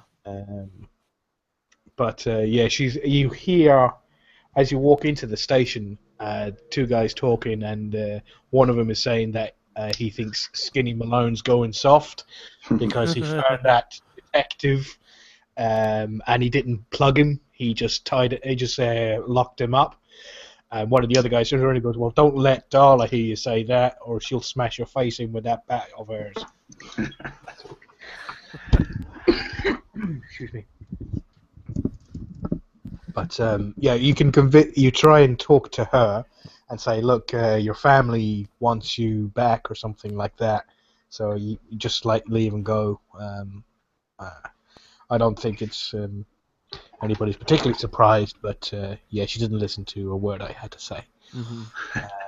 So she came running at me with a baseball bat, and I let was it a submachine gun, fully automatic, armor piercing, into her face. Did you find the armor She didn't piercing like one, it. or had you modded that? You would have had to find that one, right? I had to find that, yeah. Yeah. I've had some really good drops, as I said. I found one that was a Mutant Slayer one, which does 50% extra damage to super mutants, and then I found one that was on sale in Good Neighbor, which had a suppressor on it. So I bought that one and then took the suppressor off of that one and put it on my Mutant Slayer one. Nice. Yeah, that I died a few times because, well, as one endurance. That's gonna be my I don't know what my catchphrase. Just hi, my name's Colin. Endurance. One endurance. Run away and hide. You're gonna you can max out all your other stuff and just start pumping the rest of all your points into endurance. Yeah. So I was thinking about doing that once I get a few more levels and get my character to where it was, and then put all the points so I have 10 in everything, so then all the perks are open and available to me. I was thinking about doing that and see what that would do to my character, but I don't know. I'll see where it'll probably take me a while to get to the point where I think my character is attuned enough so he can survive anything, and then I can sort of like willy-nilly spend the points anywhere. Mm-hmm. Oh, sorry. Why we're talking about that quest. Yeah, so I couldn't convince her to do crap, and I just had to kill everybody. So I was just like the line is remember the quarry and Lily June on the rocks, and I've been looking in the wiki, and there are no other references to that except in the Mama Murphy script. But I'm wondering if it's part of it. I mean, because you find these little things, there's the story of the two Raider sisters that spans like 2 or 3 locations in the game. I'm sure we'll talk about that at other times. But there's a lot of stuff like that in this game that spans more than one location, and you keep finding little references to it, elsewhere. It's so much so that it's hard to remember from one, how many hours before you played that. But anyway. And I had completely forgotten about that when I went through this time, that I had talked to Mama Murphy about that, and all of a sudden that was a dialogue option, and my character said that, and all of a sudden I was running away. So it's cool. But then I went back and killed them all anyway. Yeah. So, anybody find anything useful on your way through the subway station or the vault? Colin said lots of 10mm drops. Yeah, you get lots of 10mm rounds. Mm-hmm. Yeah. And there are some 45 rounds, which is helpful because I use a 10mm and a 45. Actually, I think I use everything. Well, there's also something else in the room where Nick is. 45? Is that a combat rifle? Combat rifle and submachine gun. Both use 45. Yeah. And there's I like that combat rifle. Yeah, the combat rifle. The hunting or hunter's rifle is pretty good too. I like it. I have trouble with those because they don't shoot fast enough. Yeah. I'm not good at sniping, so I prefer I love fast sniping. Yeah. I need to get better at it. It's my archery from that other game. You know what I mean? You're right. Well, there is a bobblehead in there as well. Oh yeah, that's good. Good call. I was gonna point that out too. Which one was that, Victor? The speech bobblehead is in there. We're in the room where you find Nick. Mm-hmm. So how many bobbleheads are we up to now? Is that our first one that we've run into in the quest? No, we forgot to mention the other one. We forgot to mention the one in When Freedom Calls or whatever. There's the perception bobblehead in there. I didn't see it. Oh yeah. There's one on a desk or something, if I remember right. In the room where All the Preston people Garvey and the people standing are around. Yeah. I'm sorry, that was just a really bad joke. Oh, You didn't notice perception. Oh. See, we're perceptive over here. Yeah, really. That one went right over my head. I guess I didn't get the bobblehead. Yeah. And I happened to pull that page up and look. It claims that quest is a Minuteman side quest. Go kick him in the face, Andrew. Who knows? Making us look bad. Well, that's interesting because because I looked that up as well, and I mean you can find Diamond City any old time you want, but the only trigger to put it on your map is Mama Murphy, right? So you say that. I found a copy of the Wasteland Survival Guide. Yes, there is one. Its perk? Yes. Yeah. And its perk was Diamond City is now permanently on your map. Yeah, what a wasted issue of a magazine. Ass hat. Yeah, but that doesn't really trigger a request, does it?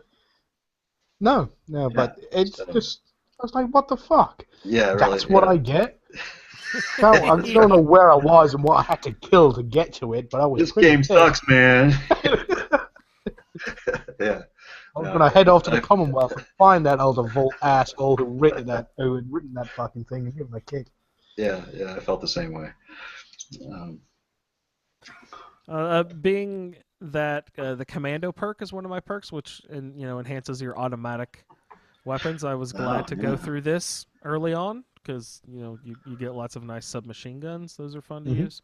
And like Colin, I believe I found I think armor piercing was the most powerful. I found one that was enhanced in some way. Most of them were just the normal old submachine guns. But so I used that for a little while. I think that might have been one of my first automatics. And then I'm also carrying around an automatic 10mm and an automatic pipe pistol, I believe. But more recently, I've found a couple automatic institution weapons. So energy weapons, a pistol and a rifle. So I've started to use those automatics too. But I like this commando perk. Like I mentioned in the previous episode, I'm not much of an automatics guy usually, and this is why the roundtable is fun. It forces me to play outside of my my comfort zone, I guess. Andrew, have you come across Cricket yet with this character? Yeah, that lady. Does she follow a certain pattern? Because I'd love to run Yes. into her again now that I have a few more caps. I always find her near Vault 81, but That's she... no kidding. I just ran into her there, but the first time I ever found her was down at where. Who was all the way down southeast? That Warwick Farms or whatever it's called. That settlement. That's the first place I ever ran into her. That's near the Atom Cats. I mean, the Warwick. That's actually my settlement. That's the Yeah, that's your the one settlement. with the. And my so last big character. That's the first place I ever ran into her. So I was gonna like, oh crap! I have to She run also- there, but she like just Brian just said, she popped up at 81 just now. Right. That's her route goes there. She also. I don't know if it ends or starts or what at Bunker Hill. You'll find her sometimes at the vendor station there. Oh, cool. Yeah. I was asking because you have the commando perk, so she sells a submachine gun that is suppressed and fires out a explosive rounds. Oh, I was gonna ask explosive rounds. I can't wait to get some of those. Nice. I bet you it's about 2,000 caps more than I have in my inventory right now. I don't remember how much it was, but it's a cool weapon. I'll tell you that. Because I noticed some of her nicer things she had. I was like, oh my goodness, I can't afford those. Those are about 3 times as what I have right now. You mentioned the Drumlin Diner that's near Concord earlier on the last episode, and the vendor there sells a very nice shotgun called Justice, which is I only still have never been to that diner. What's it called again? Drumlin Diner. It's a chain, actually. You'll find several Drumlin Diners scattered around. Yeah, kind of like the Red Rocket. You see multiples of those around. Yeah. The Drumlin Diner. Yeah, I saw it on the map, and it's just right there. I don't know how I haven't come across it yet. Yeah, it's right. Well, you run a little quest too. It's right by the Starlight. The drive-in theater. Yeah, what is it? Just a little bit north and west of the Starlight drive-in. Yeah, I like that drive-in. Yeah. So, but yeah, that's a good shotgun. What's it called again? It's called Justice. Yeah.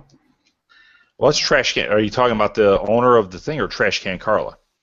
No. Trash Can Carla her route goes up to Sanctuary Hills, but she does walk by the Drummond Diner. No, I'm talking about the owner of the diner, or the who's the one whose son is part of that quest. Yeah. Oh, okay, yeah. No, I didn't see that.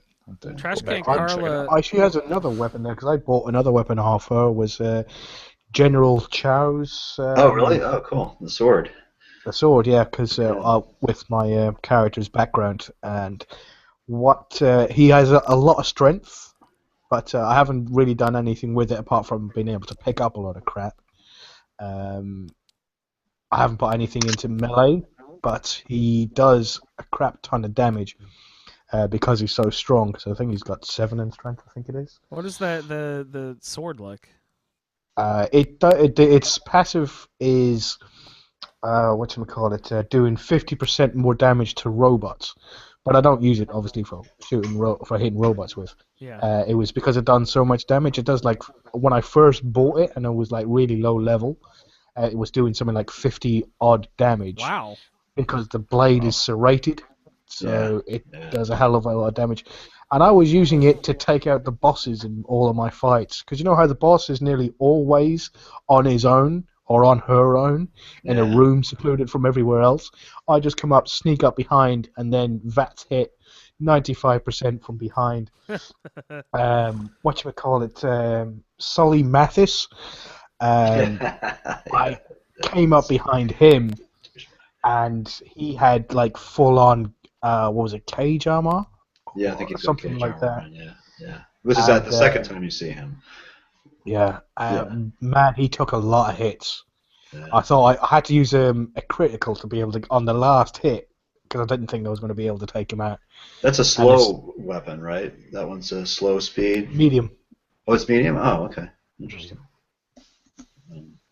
Yeah, it's the same because I with my melee guy, I sneaked down into the Dunwich Borers to grab that fang down there, and because that when I grabbed that, it was over 100. It did over 100 damage. Wow. Because you must have put some perks into melee Yeah, then, I'd haven't already you? been putting perks in. Yeah, I've been Yeah, building. because I've got building that now, and it still only does 40 something damage. Oh, really? No, it's like 105, 115 or something like that. I mean, Wow. he's pretty powerful now. He's got like 3 levels of. Well, anyway, that's another character. Now, I'm Oh, just sorry. interested. Do you have the Deathclaw gauntlet with the extra toe on that too? On that character? No, I'm just using Kven's Fang, and I also carry a fairly powerful serrated switchblade because it's really fast. Yeah. I use that on bugs and stuff. Yeah, and things like that. I have a switchblade with me just for that purpose too. For the flying insects. Yeah. Yeah, totally. Yeah. What I found on one of my other characters for the first time was a Ripper. Has anybody used a Ripper? No, No. what was that? Mm-hmm. Like the old style swashbuckler sword thing? No, it's a handheld chainsaw weapon, Oh, Ooh. jeez. and it's actually the speed is very fast. I think I've had one used on me, but I've never. And I think what I've you seen do a is you- load screen picture of it, maybe? Yeah, you push it into an enemy, and then you pull the Ooh. trigger, and it just cuts right through them. It Oh, only jeez. does 8 damage, but that's like the way it cuts into them. It's like 8 damage per second. Wow. If you're a power armor user, I think it's going to be a very powerful melee weapon because it just cuts right through anything. So if you can take a beating, I think a Ripper would be Huh. a very good weapon. Well, that sounds I think awesome. again, yeah.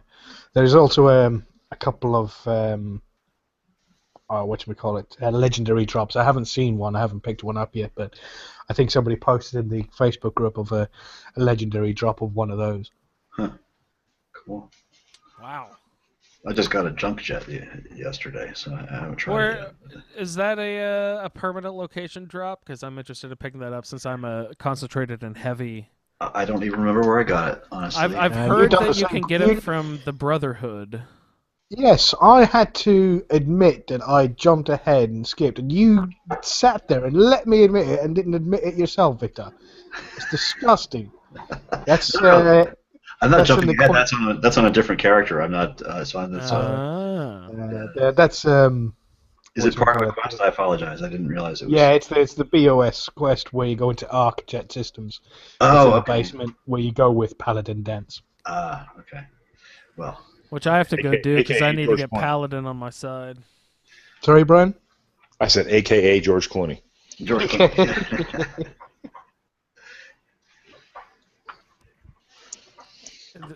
I hope that was a joke. George Clooney doesn't really do Paladin dance, does he? No. I'm so bad at Looks the like it. voices. I have no idea. Yeah. Do they mimic his face? That's funny. No, he definitely looks like him. Yeah. I like what you're saying about Nick Valentine, though, as well. Because one of the voices he does in Skyrim is... I've forgotten his name now. The Thieves Guild guy. What's his name? Oh, Mercer Frey. Mercer Frey. So he Yeah, does Yeah. the voices of one of the most hated men in all of Skyrim. Yeah. And then we go into Fallout 4, and he does probably the voice of one of the most beloved characters of Fallout 4. Yeah. Mhm. You know, and it just shows you the range of how good a voice is. So, like, you know, when you go.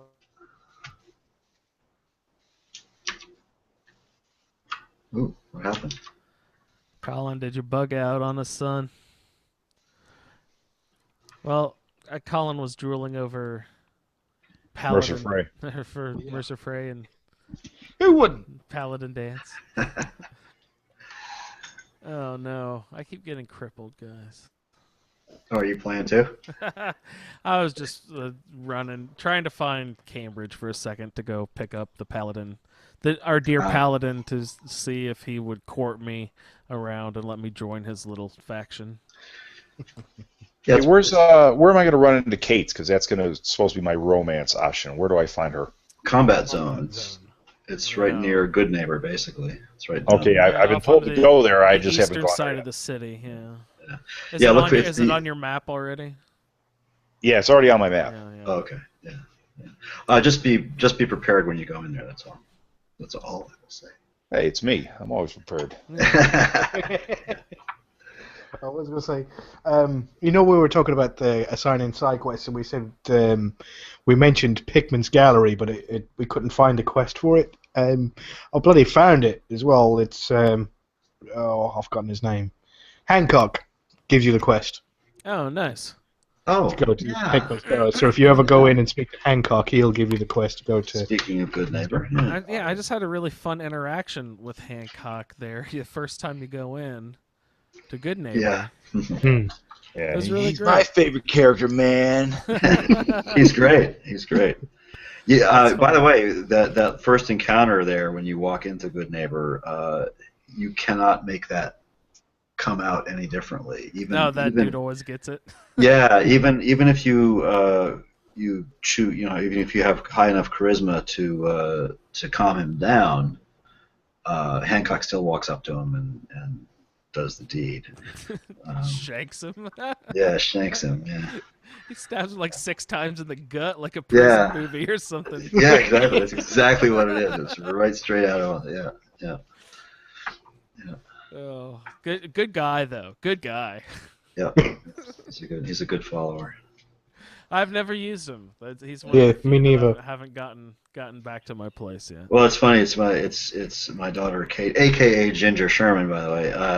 It's her favorite follower, and in fact, she drew him for her character, so she was real happy about that. Oh, nice. Yeah. Did you say follower or love interest? I forget which he is for her. Possibly. Yes, he's her love interest in the game. It's curious. Is there a way to anyone done a character build yet? Out there in the greater Fallout modding world of playing through as a ghoul? I believe so. Nice. Yeah, I think you can actually do that to your character through console commands, but it doesn't really perks, do anything. You can kind of do it a little bit, right? Yeah, there's a ghoulish perk. Yeah. I think you can attach that skin to your character. It doesn't do anything. It's nothing but cosmetic. But I believe you can, and I'm sure that will eventually get added into the game. Yeah.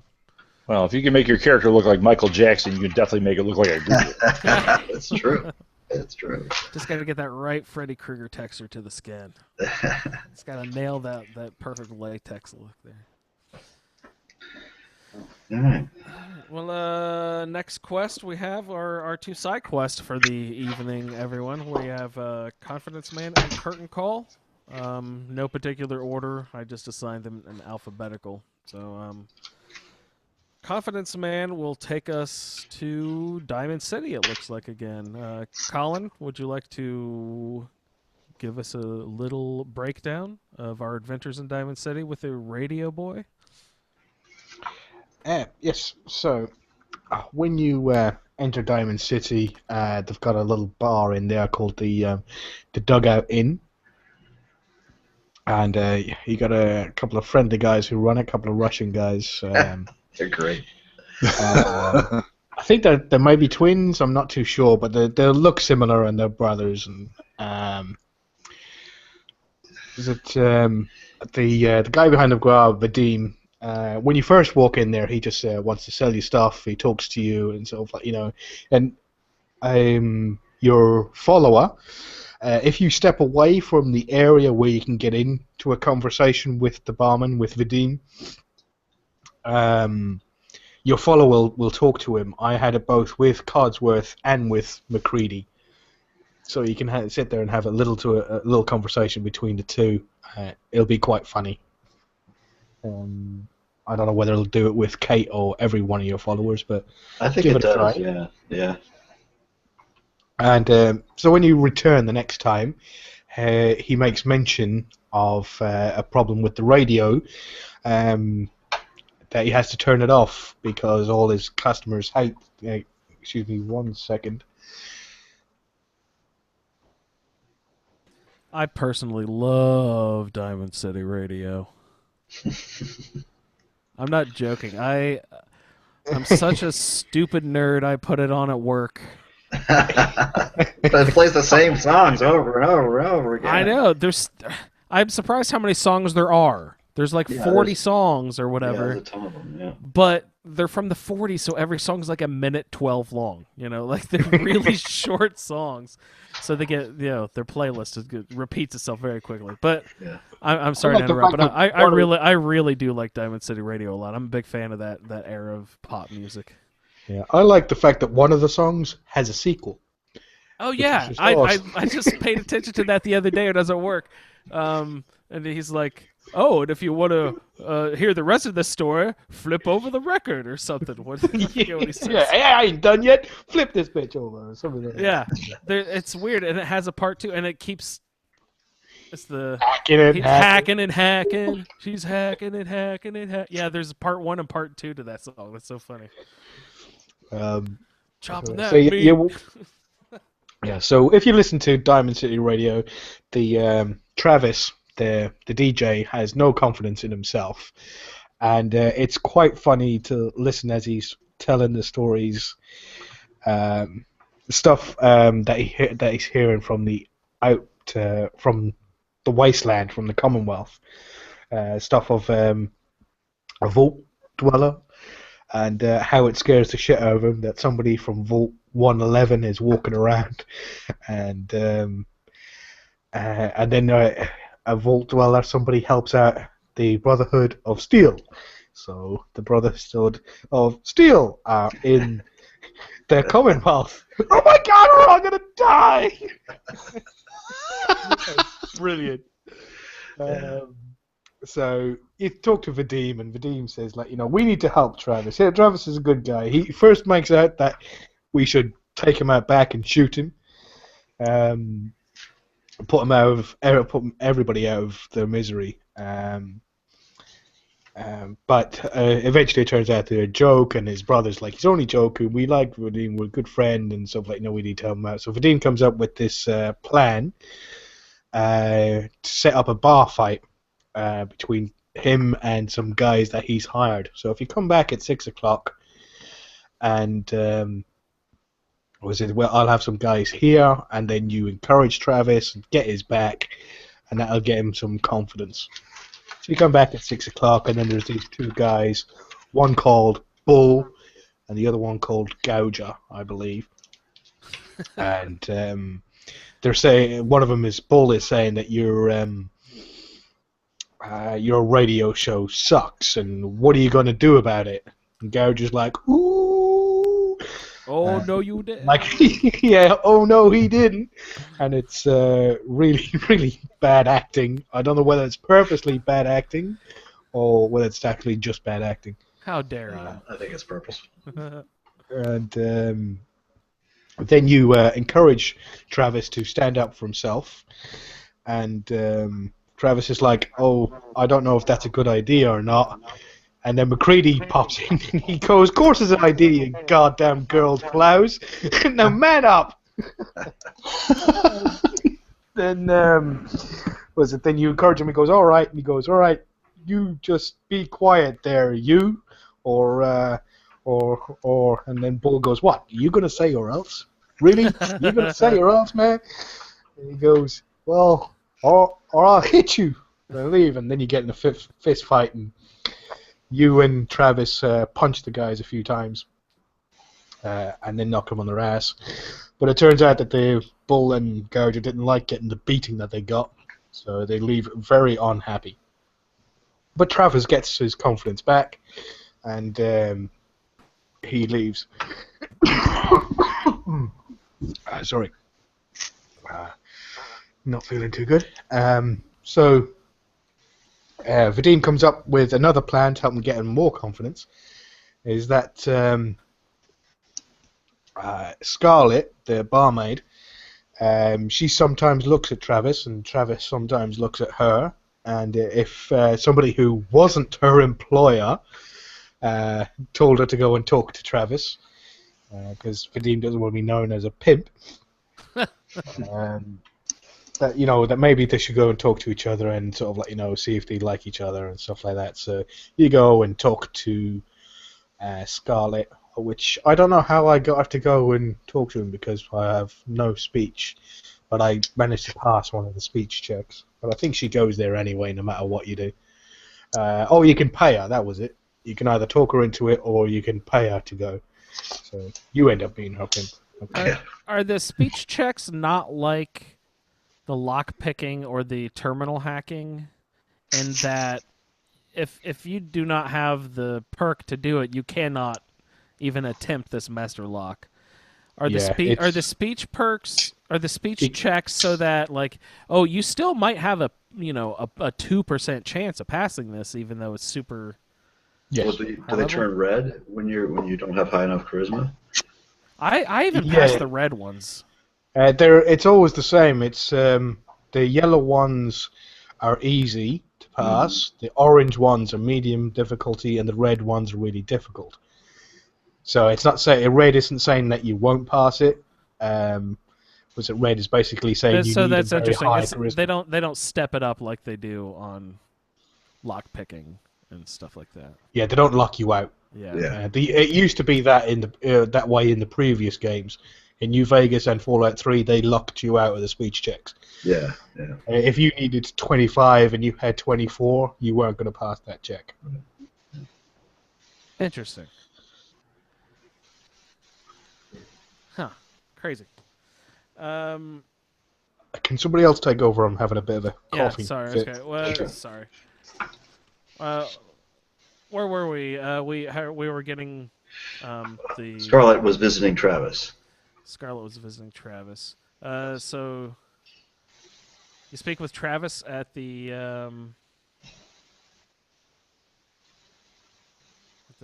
Diamond City radio. Go back to him. Is this after that? We're about to go into the Beantown Brewery. Is that where we're at? Well, yeah. You go. You talk to Scarlett. You convince Scarlett to go visit Travis, and then I don't remember if you're prompted, Brian. Are you prompted to go back, or you end up back at the bar for some reason? I don't remember if the quest prompts you to go back there. No. When you visit the trailer and you speak to Travis, and Scarlett's already in the trailer, so right, yeah. Who knows what they just got done doing, right? Yeah. She leaves the trailer. You talk to Travis. You tell him that Vadim got kidnapped, and he's like, "Oh, it's all my fault." But you have to know that first. How do you? Because you have to go back to the bar and you talk to Yefim, who tells you. Yeah, my brother's missing. Right. Go talk to Travis. Yeah, that's why I was saying. Do you get prompted to go back to the bar to hear that? I don't remember. See, but anyway, yes. That whole mission, I stayed near the bar the whole time. So yeah. I assume if you leave Diamond City, you're probably it'll show up in your missions to go ahead and go back to Diamond City. Yeah, I think you're right with that. Yeah. Okay. Yeah, go on. Oh no, I was so you find out that Vadim has been kidnapped, and Yefim. What? No, I love the Russian bar owner dudes. Yeah, well, and they're great. I love them because I'm half Russian, so. Is that a typical thing in Boston? You always think of Irish bars in Boston. No, Are there Russian bar owners or anything? No, I don't think so. Is there a Russian mafia or whatever? We always hear about that sort of thing out in the Midwest. We hear of these things, but I don't know if they actually exist or not. Not so much in Boston. Boston's mostly Irish and Italian. Yeah. But sorry about that, guys. Mafia. Yeah, go ahead, Colin. We're about to go to Beantown, I think. Beantown, yeah. Sorry. No, I left the room. Carry on. I was just saying I was back. Well, who wants to take it? We're just about to. He didn't follow me there. I met the DJ, Travis over there at Beantown? Does he follow you? I think you just meet him over there, right? Yeah, I you think meet there's him some. Yeah, you meet him there. I think there's some It's all the way dialogue like with the him. far west side of town, like even outside of town a good ways. Beantown Brewery? No, it's Was it not out west? Where was it? well, it's basically where Waltham is in real life. So yeah, Oh, okay, because I know yeah. that perfectly Yeah, I offhand. know that. Yeah. I've got the Boston. Well, no, yeah, because memorized. if you read up on it, the road from the Matthewses. All right, here's Diamond City. if you read up on it a little bit, with Beantown Brewery is sort of an homage to the Boston Brewing, which is Sam Adams beer. But it's also, its location is where there was a fairly well-known microbrewery company, the Watch City Brewing Company, which was in Waltham, which is the Watch City. So there's the Watch City. They make watches there. Yes, they did. It's Very just nice. across the river from Grey Garden. Yeah, it's right there. And near, in fact, it's one of the radiant. I think, if I remember correctly, it's one of the radiant points for the, what's that little switching towers, it's at the tip of Oberlin the Station. Peninsula there. Yeah. Okay, I see. Oberlin Station will send you there Oberlin Station. rather than Corvega sometimes for raiders and stuff like that. So. Okay, yeah. Beantown Brewery. Who do we find inside of Beantown Brewery? What kind of bad guys? Are they raiders? Who are we going after? Yeah, I believe so. I believe they're raiders. And what else? I'm sorry. Was I supposed to take that? Yeah, I'm not even sure what's happening anymore. So you basically fight your way through Beantown Brewery. Anybody recall anything specific through it? You have to just fight your way through the end and find. It's not a terribly hard one. I mean, there's a couple of good lines at the outside when you meet Travis there. You kind of talk him up a little bit, and he's still kind of hesitant and scared. Is that a menu option, like give him a boost of? Because it'll be like a butter him up or boost up morale, or that's an option. Well, nothing like that. It's all dialogue line options. There's no like butter him up option. Have you seen that though? That's popped up on mine before. I'm like, really, butter him Oh, really? up? No, I hadn't noticed that. Yeah. But he needs a little bit of courage. Liquid courage. Basically good. Well, no, that comes later. Is that the right place? But he's basically a good guy. I did it with Preston with us, and he has a really good line. I didn't write it down, of course, but he's got a really good sort of solid line. It's nice, a nice encouraging thing to say. And then and I was just sitting there thinking, wow, that's really nice. It's well written and stuff. And Travis says something, and then all of a sudden Preston pipes up and says, General, there's a settlement that needs your help. It was like totally. Shut up, a typical, Preston. really, it's totally exactly what. Yeah. But anyway, so he, but yeah, you go in and kill them all, and Travis, acquits himself very well. He's a tough little nut. Yeah, if you have your own follower with you and Travis, you can have your own nice little warring party going there. Yeah. Apart from the bastard won't sneak. Travis doesn't sneak at all? No. I don't know that. I don't notice. I don't sneak much either. Well, I just find it, with any character, like, say walking in there in power armor, if you hit somebody with any attack with sneak, you get 2 times normal damage. So why not try and go for the sneak no matter what type of character you are anyway? Mm-hmm. Yeah, that's true. Whenever I notice, oh wow, I got double damage for that. I should do this more often.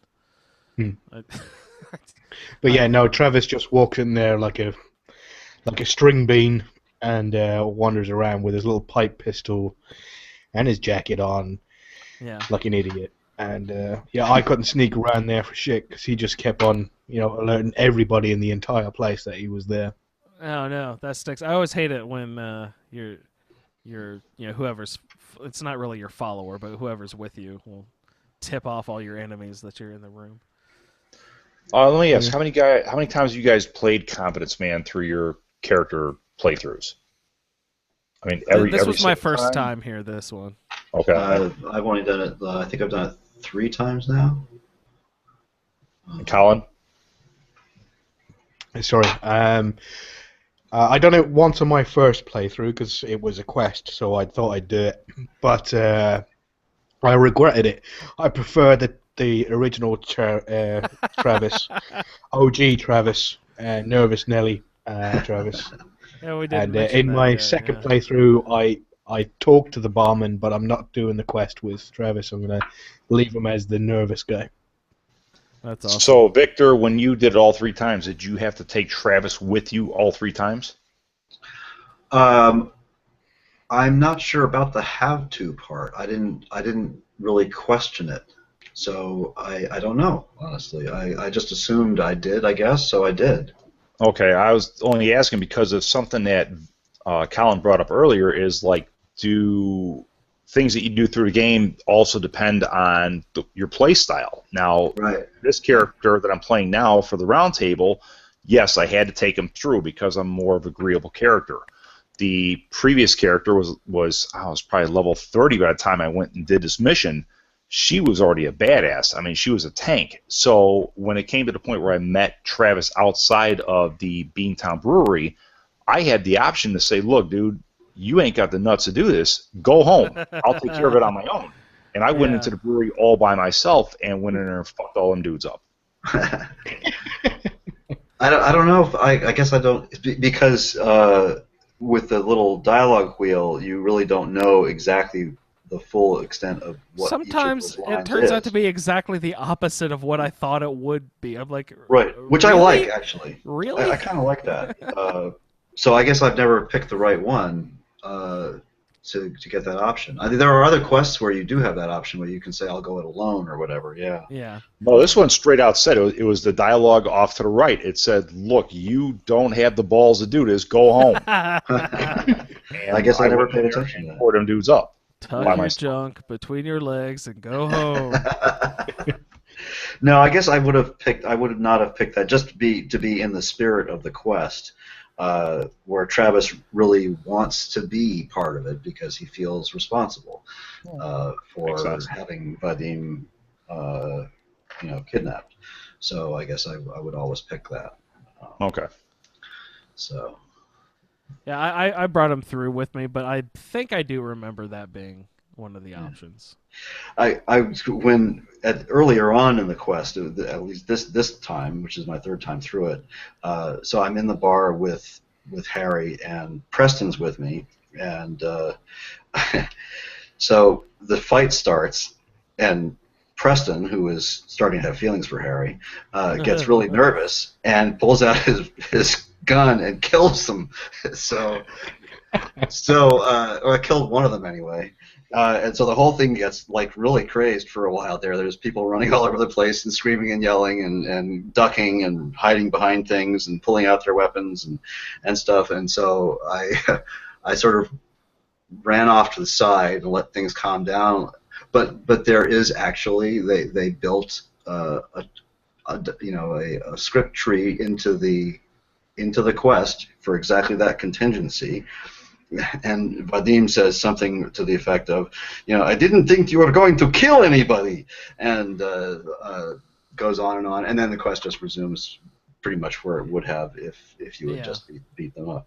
Oh, see, I didn't know it went that far because the first time I played it through, I just beat them up and left them laying there, and then Bull and Gouger left. But which is what you're supposed to do, yeah. Oh, yeah. Okay. This time, while he was laying, like Bull was laying on the ground, I'm like, you know what? I'm gonna punch this motherfucker one more time, and I cracked him one more time, and it killed him. Oh, no. It went into that dialogue where it's like, dude, I didn't think you were gonna kill him. You shouldn't have killed him. And I'm like, oh shit, did I just mess up the mission? No. I ended up just going back on a save, and I just beat him down to the ground and went back and talked to the Vadim, and he told me, everything went okay. But the first time I did it, I ended up killing a dude. I'm like, oh. Wait, if you let it play out, he just he's practical about it. He's Russian. And people die. It's just the way it goes. So he just lets things happen. Well, it's less guy. It's one less guy to kill when you get to Beantown, I suppose. That's right. Yeah. Guess so. Oh, are they at Beantown? Yeah, Bull and Gouger are there. Yeah. Are they? Yeah. Oh, I never. That And never. there was one other guy. There was a named character I thought as well, wasn't Yeah, it? he's the boss of Boss. Beantown. Right, that's Yeah, the he's- one I remember. Yeah, I forget his name, but he's. I didn't realize that the other two guys were there. Yeah, he's the guy who kidnapped Red Tourette's Yes. sister. Yeah, that's the one I was talking about earlier. The sisters. Yeah, yeah. Red and Lily, I think, is the sister's name. Right? Mhm. Yeah. Yeah, he ends up killing her, but he dumps her into a vat of beer. Yeah, that's right. And then there's all kinds of comments from your companion about what the awful smell and stuff like that when Yeah. you're walking through the place. Yeah, yeah. Well, McCready was just pissed that there was nothing to drink. He was walking around and he's like, fucking, this is a goddamn shame. And he goes, many bottles, and I bet not one of them's full. Yeah, no. Preston's just complaining about the smell. But Preston does like to sit down and have a drink. There was one point where I pulled out a bottle of bourbon and he said, "That looks mighty good." Oh, okay. So I gave him another Mighty good. Yeah, but McCready wants to smoke. He'd be walking around. There's a couple of things he says, and he goes, "Oh, I could really do with a cigarette." And then his other one's the thing, and he goes, "Oh, I'd kill for a drink." Come to think of it, I have. That's great. So there's a couple of good things in there too. Yeah, In did the you? brewery. Yeah. Did What, you what are we find getting? the? What are we picking up? Did you find the lovers? Oh, the two teddy bears. Yeah. Yes. Get Yes. down. Yeah. Yeah, there's actually several teddy bears in there. There's a teddy bear on a hot plate with a coffee pot, I think, and a cigar, or a teddy bear with a cigar sitting on a cigar box, and then there's the lovers. Yes. Yeah. And there's also a good magazine if you're into that particular series of magazines. There's a picket fences in there. That's a construction magazine, correct? It's for settlement building, yeah. Literal picket fences making. Yeah, I forget which one exactly it is in there. It might be the picket fences one. It might be the or it might be the patio furniture one. I don't remember which. Well, this could be a good segue. If you like magazines, not that particular line of magazines, but I found one that is so awesome. I just want to preface this with, I don't want any sex slaves, so don't send any invitations or any applications. I found a magazine called Total Hack, and inside Total Hack was the code to change the alliance parameters of turrets.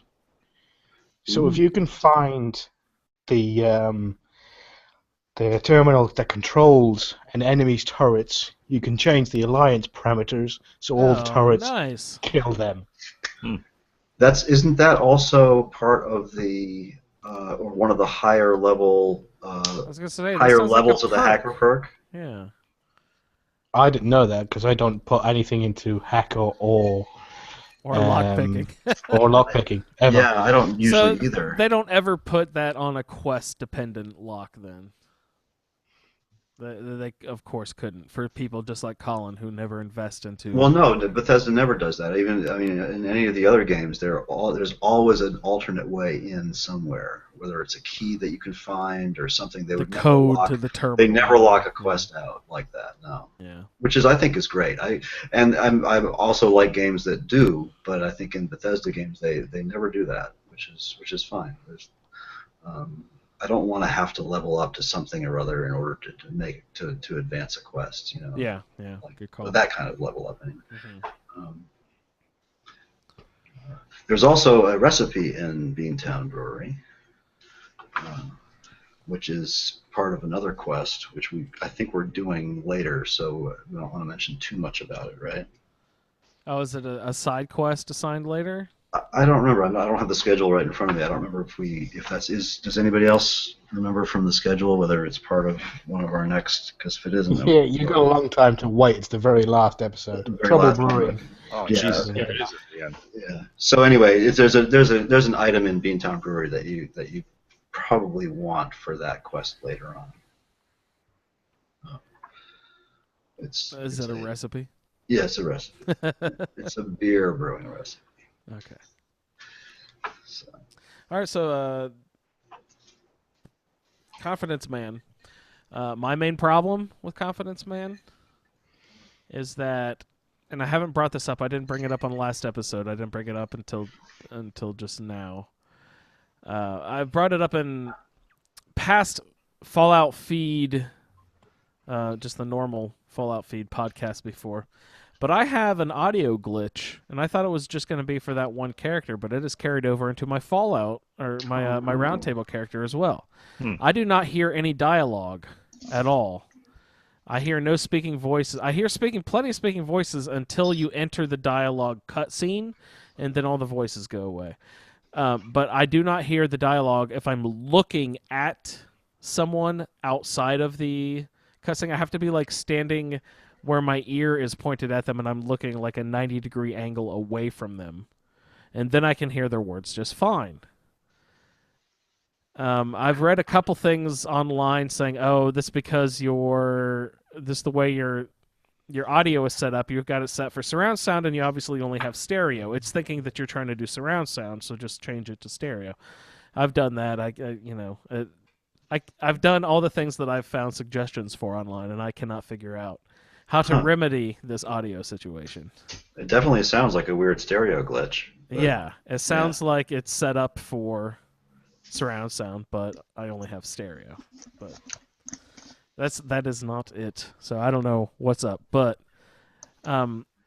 for this particular quest, I mentioned how much I love Diamond City Radio. Well, I still hear all the songs, but the commentary from the DJ is totally gone. So there's little gaps of 20, 30, 40 seconds long. There'll be no music playing, and then all of a sudden it'll cut into another song, and I'm like, well, I guess the DJ was saying something there.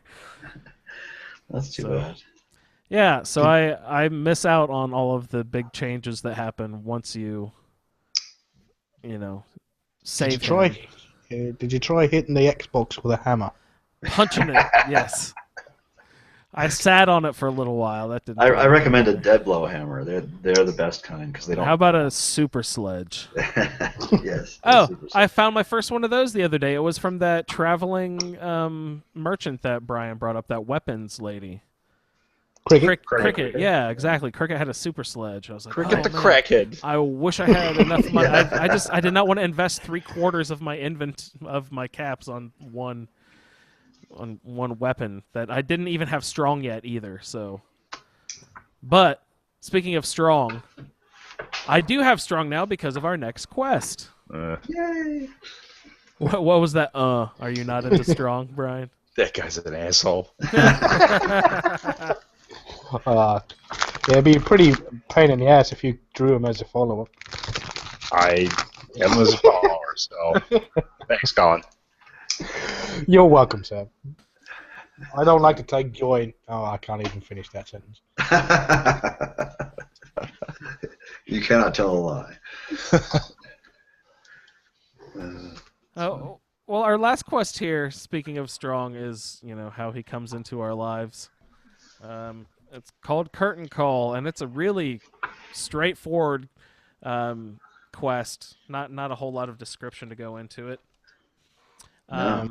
Yeah, it's I don't even remember how it launches. Do you just happen to pick up the radio broadcast signal on your Pip-Boy, or is it how does it launch? Before we get into it, can I just call bullshit on putting Curtain Call at the very start of the series?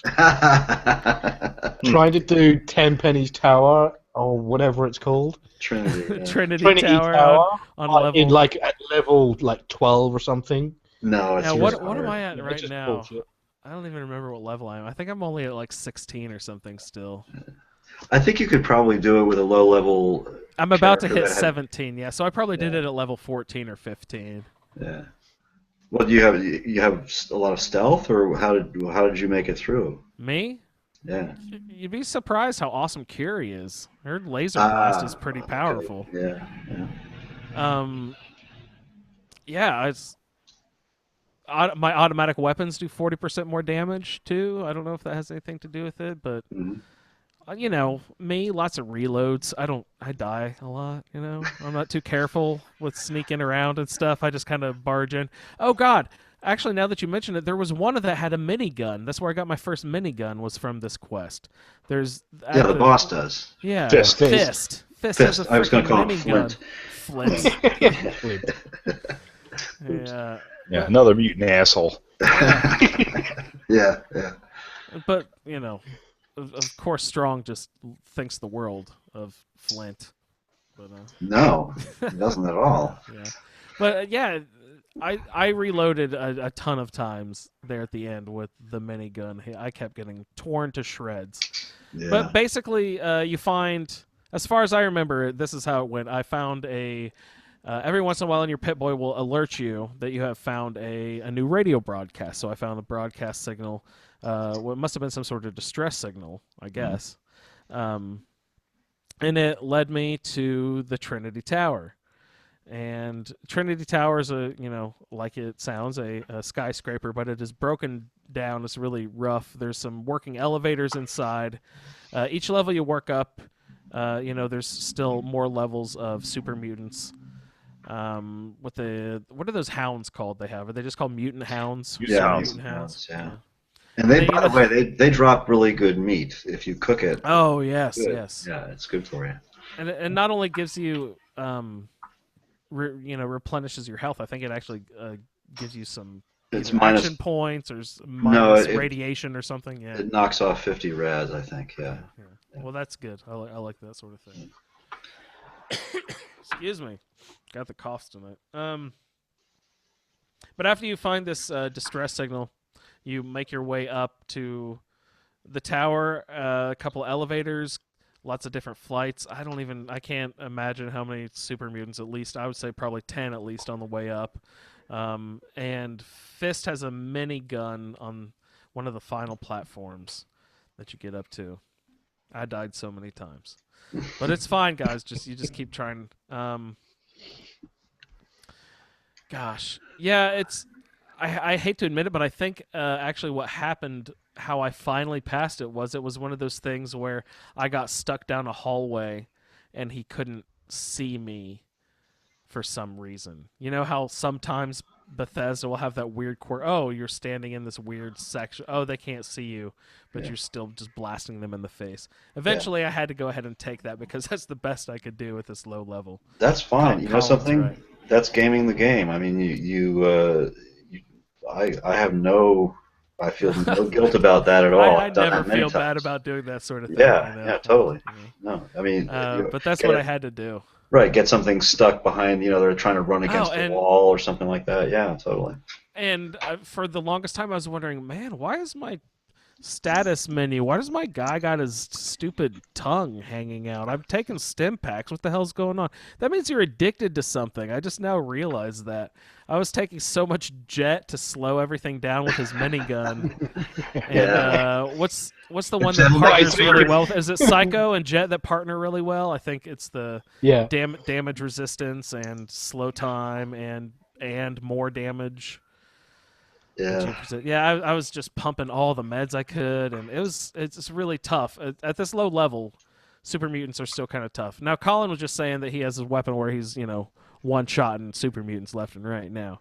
I'm still not quite there yet, but so it was a pretty tough on the way up. But I remember there's either a steamer trunk up there or some suitcases or something that have some pretty good gear, if I remember right. Mm-hmm. Yeah, what kind of do you remember any items in particular that you guys pulled out of there? Bobblehead? Yeah. Oh, what kind of bobblehead was up there? Melee. I didn't even write that down. Which bobblehead was that? It's the melee one. Ooh, did I miss it? I might have to go back. It's like, what is it, 10% extra damage for melee? I thought it was 25. Is it? Holy is that crap, much? 25. Yeah, it's a good one. Yeah. That's a lot. I'll check. I think I still have it on me because I never put them down. Yeah, I know, because my melee character just did that a little recently, and he is beast now. And can someone tell me the story that's happening right here with this quest? Because when you go up to rescue these guys, you find, is it It's Rex. the Commonwealth's greatest actor, Actor. or radio something personality or Well, something? just I think before, actor. yeah, before you, just to preface that slightly, Yeah, go ahead.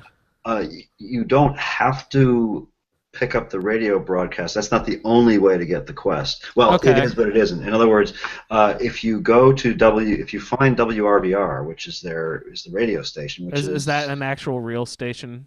in yeah, it's a Boston, building too? in the game. Nice. So it's off. No, I mean in real life Boston. Oh Is God, that I don't think so. No. Oh, okay. No. But it's off to the west on the other side of one of the rivers or water bodies there, south of the Weston sewage treatment plant, somewhere in that. Yeah, I know general what you're vicinity. talking about. Yeah. Yeah. And there's Who knows if the listeners do, but screw them. You'll just walk kidding, in there, and there's two people in there. There's the guy who's broadcasting, and there's a woman named Agatha, I believe, maybe. And she can actually, she's actually a sort of a side NPC. You can convince her to leave the radio station and go to one of your settlements if you want to. I think her name's Agatha. Anyway, when you go in there, you will also hear the radio broadcast, but that's where it originates from, or that's where Rex is from, I should say. And so when you rescue him finally and get him down to the bottom of the tower, he decides to go back to WRBR and stop this silly nonsense about trying to save all the super mutants, which is why he was there in the first place. Bringing culture. He was teaching them about. I was teaching. Yeah. Okay, yeah, that's right. I remember that now. He's trying to bring Macbeth. societal culture. Yeah. Yeah, Macbeth. The To Bard. the super mutants. Yeah. Which is why The Scottish play. Yeah. Yeah, which is why Strong wants to find the milk of human kindness. Yeah, right. Yeah.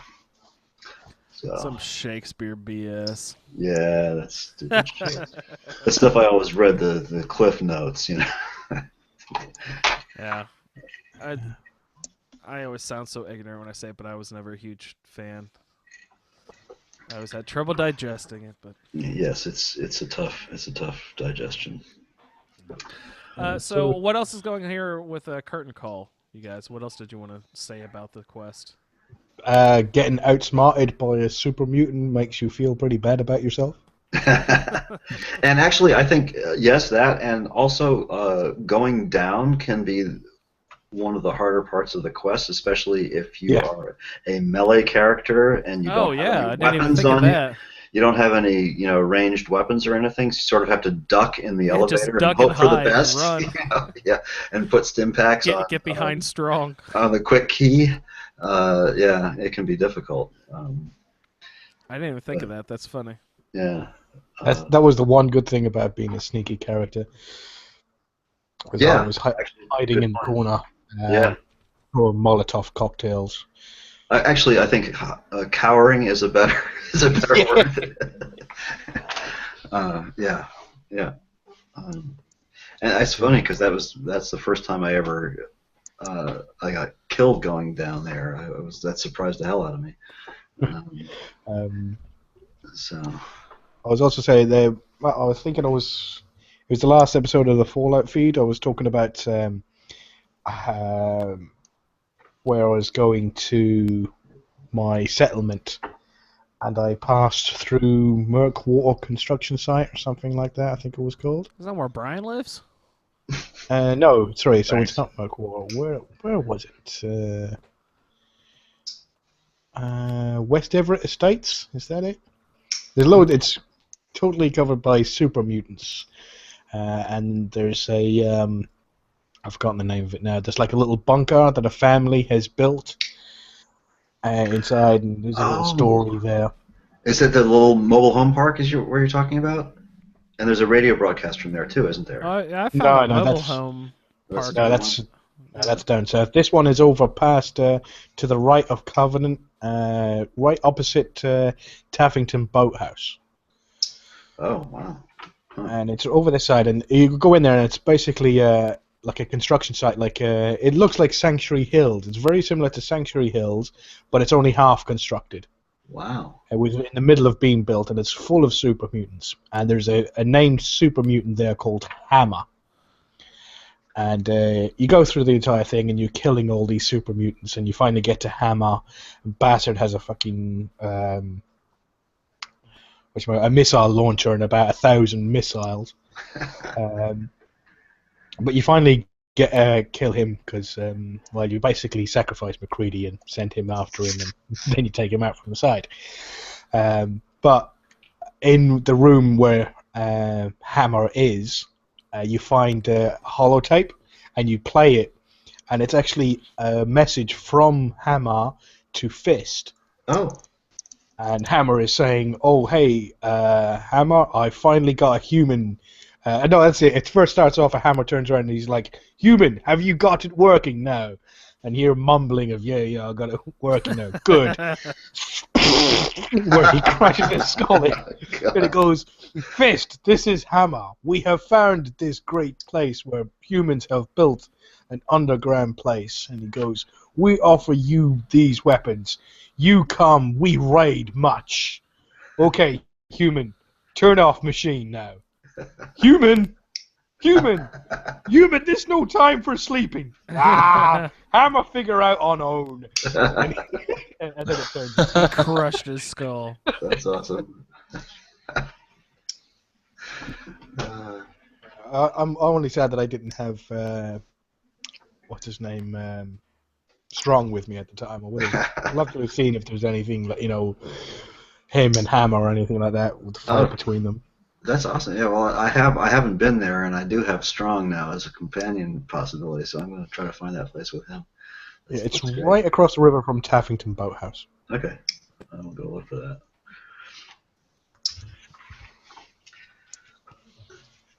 Cool. Yeah. So after you rescue him, he goes back to the radio station, and Strong. Yeah, that's about Strong it. can be your follower. And Strong becomes a follower option, yeah. And your reward is 200 XP, and you get, if you're male, you get Reginald's suit, and if you're female, you get Agatha's dress. Oh yeah, Agatha's dress. That had like a really, really good. Was it 3 charisma perk? Yeah, like charisma, 3 charisma. Don't they both? I think Reginald's suit has this. I assume Yeah, it has right. the same. Yeah. I think that's why I think the woman over at WRVR's name is Agatha, but I'm not 100% sure. Anyway, whoever she is. At least what it was. I thought one made you a pimp, the other made you a hooker. Difference in perspective there. Yeah, I know I have her as one of my settlers now on one of my games. I can't remember which one. But Yeah, there's a magazine in there as well, isn't there? Really? Ooh, Yeah. I didn't write that down. In the radio station. There's a Oh, in the radio magazine. station. Oh, I thought you meant in the Trinity Tower. Yeah, there probably is. Have you guys? How many of the transmitter towers have you raised? 4 or 5. I don't think I've got them all. I haven't done the entire map yet. Okay, I was going to ask how many there are. Yeah. Yeah, I haven't done the entire map in any of my playthroughs because my first character I ended the minute I finished the main quest with the Institute because it left a bad taste in my mouth. My second character got to, as I said, he's around about 30, 35 now. That's sort of like holding off because I just started my Roundtable character and I've been absolutely loving it and just playing non-stop ever since 3 weeks ago. So. What level did you say you were up in the 40s already or something, Colin? No, 32. Oh, still twice as much as me. Shit. Yeah. Yeah, I'm level 30 and I have 17 settlements now. So. I'm assuming that it is scaled leveling as well. Like the higher levels you get, the more experience points it takes per level to level up to the next level. Is that correct? I'm assuming. Yes. I think so. Yeah, it's the same idea as all the other ones. Yeah. Just some of the mechanics, I'm still not quite 100% sure on how they work, especially with some of the settlement building. Speaking of which, I was trying to make a settlement, and I assumed that everything was sort of, like auto snap in place modular, if that makes sense. Like everything would just kind of go together no matter what. So I put a floor down, and then I put a stairway to go up to a second floor, and then I built a wall all around, and then I put the floor down for the floor above it, and then I went down and I noticed there's like a 6-inch gap between the wall and the floor above it. Yeah. What the F, guys? Like, You'd have to ask Bethesda that. Some of that stuff is pretty hinky. I know so Damien I'm like, was am having I trouble using with the that. wrong thing? And then I noticed, oh wait, there's a second floor segment of floor. I'm like, do I have to use that special kind of floor? Or I'm just like, come on, they can't be that picky about this sort of thing. That'd be ridiculous. Well, I saw one of the houses in somewhere near Diamond City, and that was resting on top of some debris, and half of it was up in the air. So I don't think they're going to give a shit about your wonky fence posts if they don't mind having entire buildings I built just on mean, skew. for the sake of, like, say, for instance, the radiation storms that you get every once in a while. You get blasted with radiation blasts every time the lightning strikes. And in order to get away from that, all you have to do is go inside. Now, is that gap around the wall and the floor going to negate the fact that I am now inside? That doesn't work at all anyway. It doesn't work at all anyway? No, that's one of the issues I was going to bring up, is that in Skyrim, when you built a home, it created a load place screen where you can go inside. Yeah. Whereas here, all the settlement building, it's not a new location where you can step into it. Yeah, there's no load screens. Yeah. Yeah. Yeah, in fact, I think that's true. So with the radiation storms, you have to pass through a load screen in order to avoid the radiation. Yeah. Yes. Yeah. So is there any sort of thing like that within the building structure? Is there a underground barrow option or whatever? No. Huh. If in Sanctuary you do have that. Oh, there is the storm cellar. You're right. Yeah. You can pop down there. I think that's something they should add, actually, is some sort of... Yeah, you should be able to make a fucking vault. Well, it'd be hard to cellar. add a load screen to I don't know if you could do that kind of mechanic. That might be kind of difficult. Well, maybe not, no, because the Hearthstone stuff, like columns, yeah, like you said. The Hearthfire stuff, yeah. Hearthfire, yeah. I don't know. Maybe we'll get it in these updates, these DLCs that we're getting. Maybe we'll get it. Yeah. Sorry, just sort of my mind kind of wandered off there. But you were already planning on building something else after I brought that up, weren't you? Well, no, I'm thinking about it. all the roofs at Sanctuary Hills are so porous, but there are kinds of things like bunkers that don't have load screens and things like that, where you should be able to go in and close the door and be protected. And I don't know if you, some of them you may be, and some of them you're not, yeah. But as far as building stuff goes, you have to. That's something that I think perhaps Bethesda looked at and said, no, it's just way too hard to try to write some kind of instruction manual for this. We're just going to have to let people, figure it out on their own. But you really have to be willing to spend the hours, testing every freaking piece and figuring out what it snaps to and what it won't snap to and how tall it is and, it's the only way to build effective and good-looking structures. Yeah. I can't believe that they wouldn't have pre-planned it so that there is just incremental segments where everything has to snap together nice and neat. Right, but I think for instance, there are mods you can get now that will allow you to put anything anywhere. But I can only imagine that there has to be some sort of payback for that. In terms of the game having to keep track of where all that stuff is, and you're going to end up with trouble. And that's, I'm sure, why Bethesda did not do that. because you have to make the priority has to be the gameplay, right? It's not the building. But there are playing little. Sim City over here, damn it. Well, they built something that is not Sim City, but it's more like Sims, and they had to know that people. There's lots of little OCD people like me out there that want everything frickin' perfect, and couldn't stand all that debris left around, and had to find the first mod they could find to pick up all the debris and everything else. Sweep up. Yeah, but there is a little glitch you can use, and you can find little tutorials online for it. How to get rid of stuff. No, how to use a small carpet. And you place items on top of the little carpet, and then you grab the carpet and drag it away. And the and the carpet. If you hold the key down long enough, the carpet activates everything that's on top of it, and then those things will intersect more easily. So look it up. That will allow you to make things snap together, but they will clip better. Yeah. Well, most of it is fine. Like all the floor pieces go just snap, fillet everything really quickly. It's just you would think that everything would be regulated. I'm just surprised it's weirdly not. Well, I find concrete is important. You have to have lots of concrete. Oh, I've never even thought about putting a foundation down. And then on the beach, and everyone knows that you don't build a house on a foundation of sand. Well, and they've made the concrete, those big square concrete foundations, those do clip. They will sink into the ground quite a ways, and then you can make a nice, stable, flat platform. Yeah, I should think about doing that. That's a good call.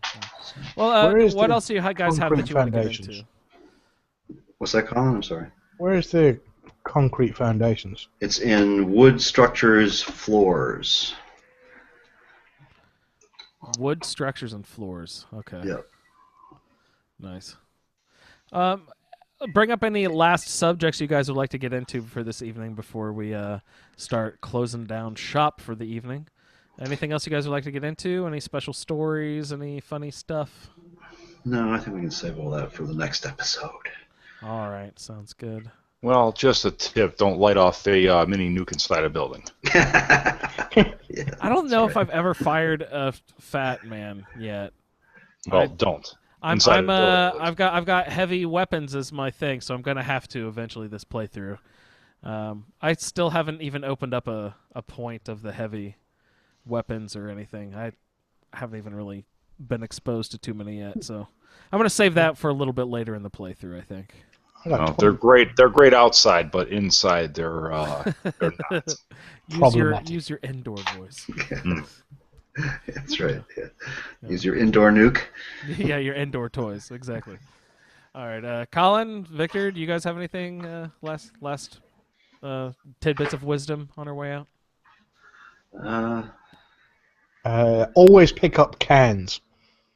Aluminium cans and especially aluminum ones. Yes. Those are big on the mods. I always found that I was running out of aluminum.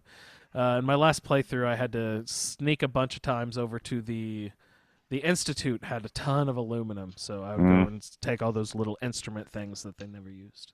Well, no, the reason why you pick up the cans is that the cans weigh 0.01, but they have 2 aluminium in them. Whereas if you pick up a piece of aluminium, that has a weight of 2, but it only counts as 1 aluminium. Interesting. So you get double for half the weight. Wow. So you get the 4 times the value then. That's awesome. Cool. That is a great tidbit. I was kind of joking about tidbits of wisdom, but that's a good one. Victor, can you match it? Certainly not. And neither can I. So I could never match Colin's wisdom. I can't match it, so we'll take that opportunity to scoot off to Never Land for one more time, off into the Commonwealth Wasteland. I would like to remind everyone that our next episode will be recording on Saturday, March 12th, 2016. at 5 p.m. United States Eastern Time. So everyone out there doing a play-along, please go ahead and send us in some audio feedback, and we will tack it on to the end of the episode. The quest we will be doing for next episode will be number 7, Getting a Clue, number 8, Reunions, number 9, Dangerous Minds, number 10, The Glowing Sea, and then we have 2 side quests, Diamond City Blues, and Here There Be Monsters. I really like that title, Here There Be Monsters. I'm excited to check out that quest. So I think that about wraps it up. If nobody has anything else, I will go ahead and say thanks to all of our listeners for tuning in, and we will see you next time. Later, guys. Bye, everybody. Well, bye. Bye. Good.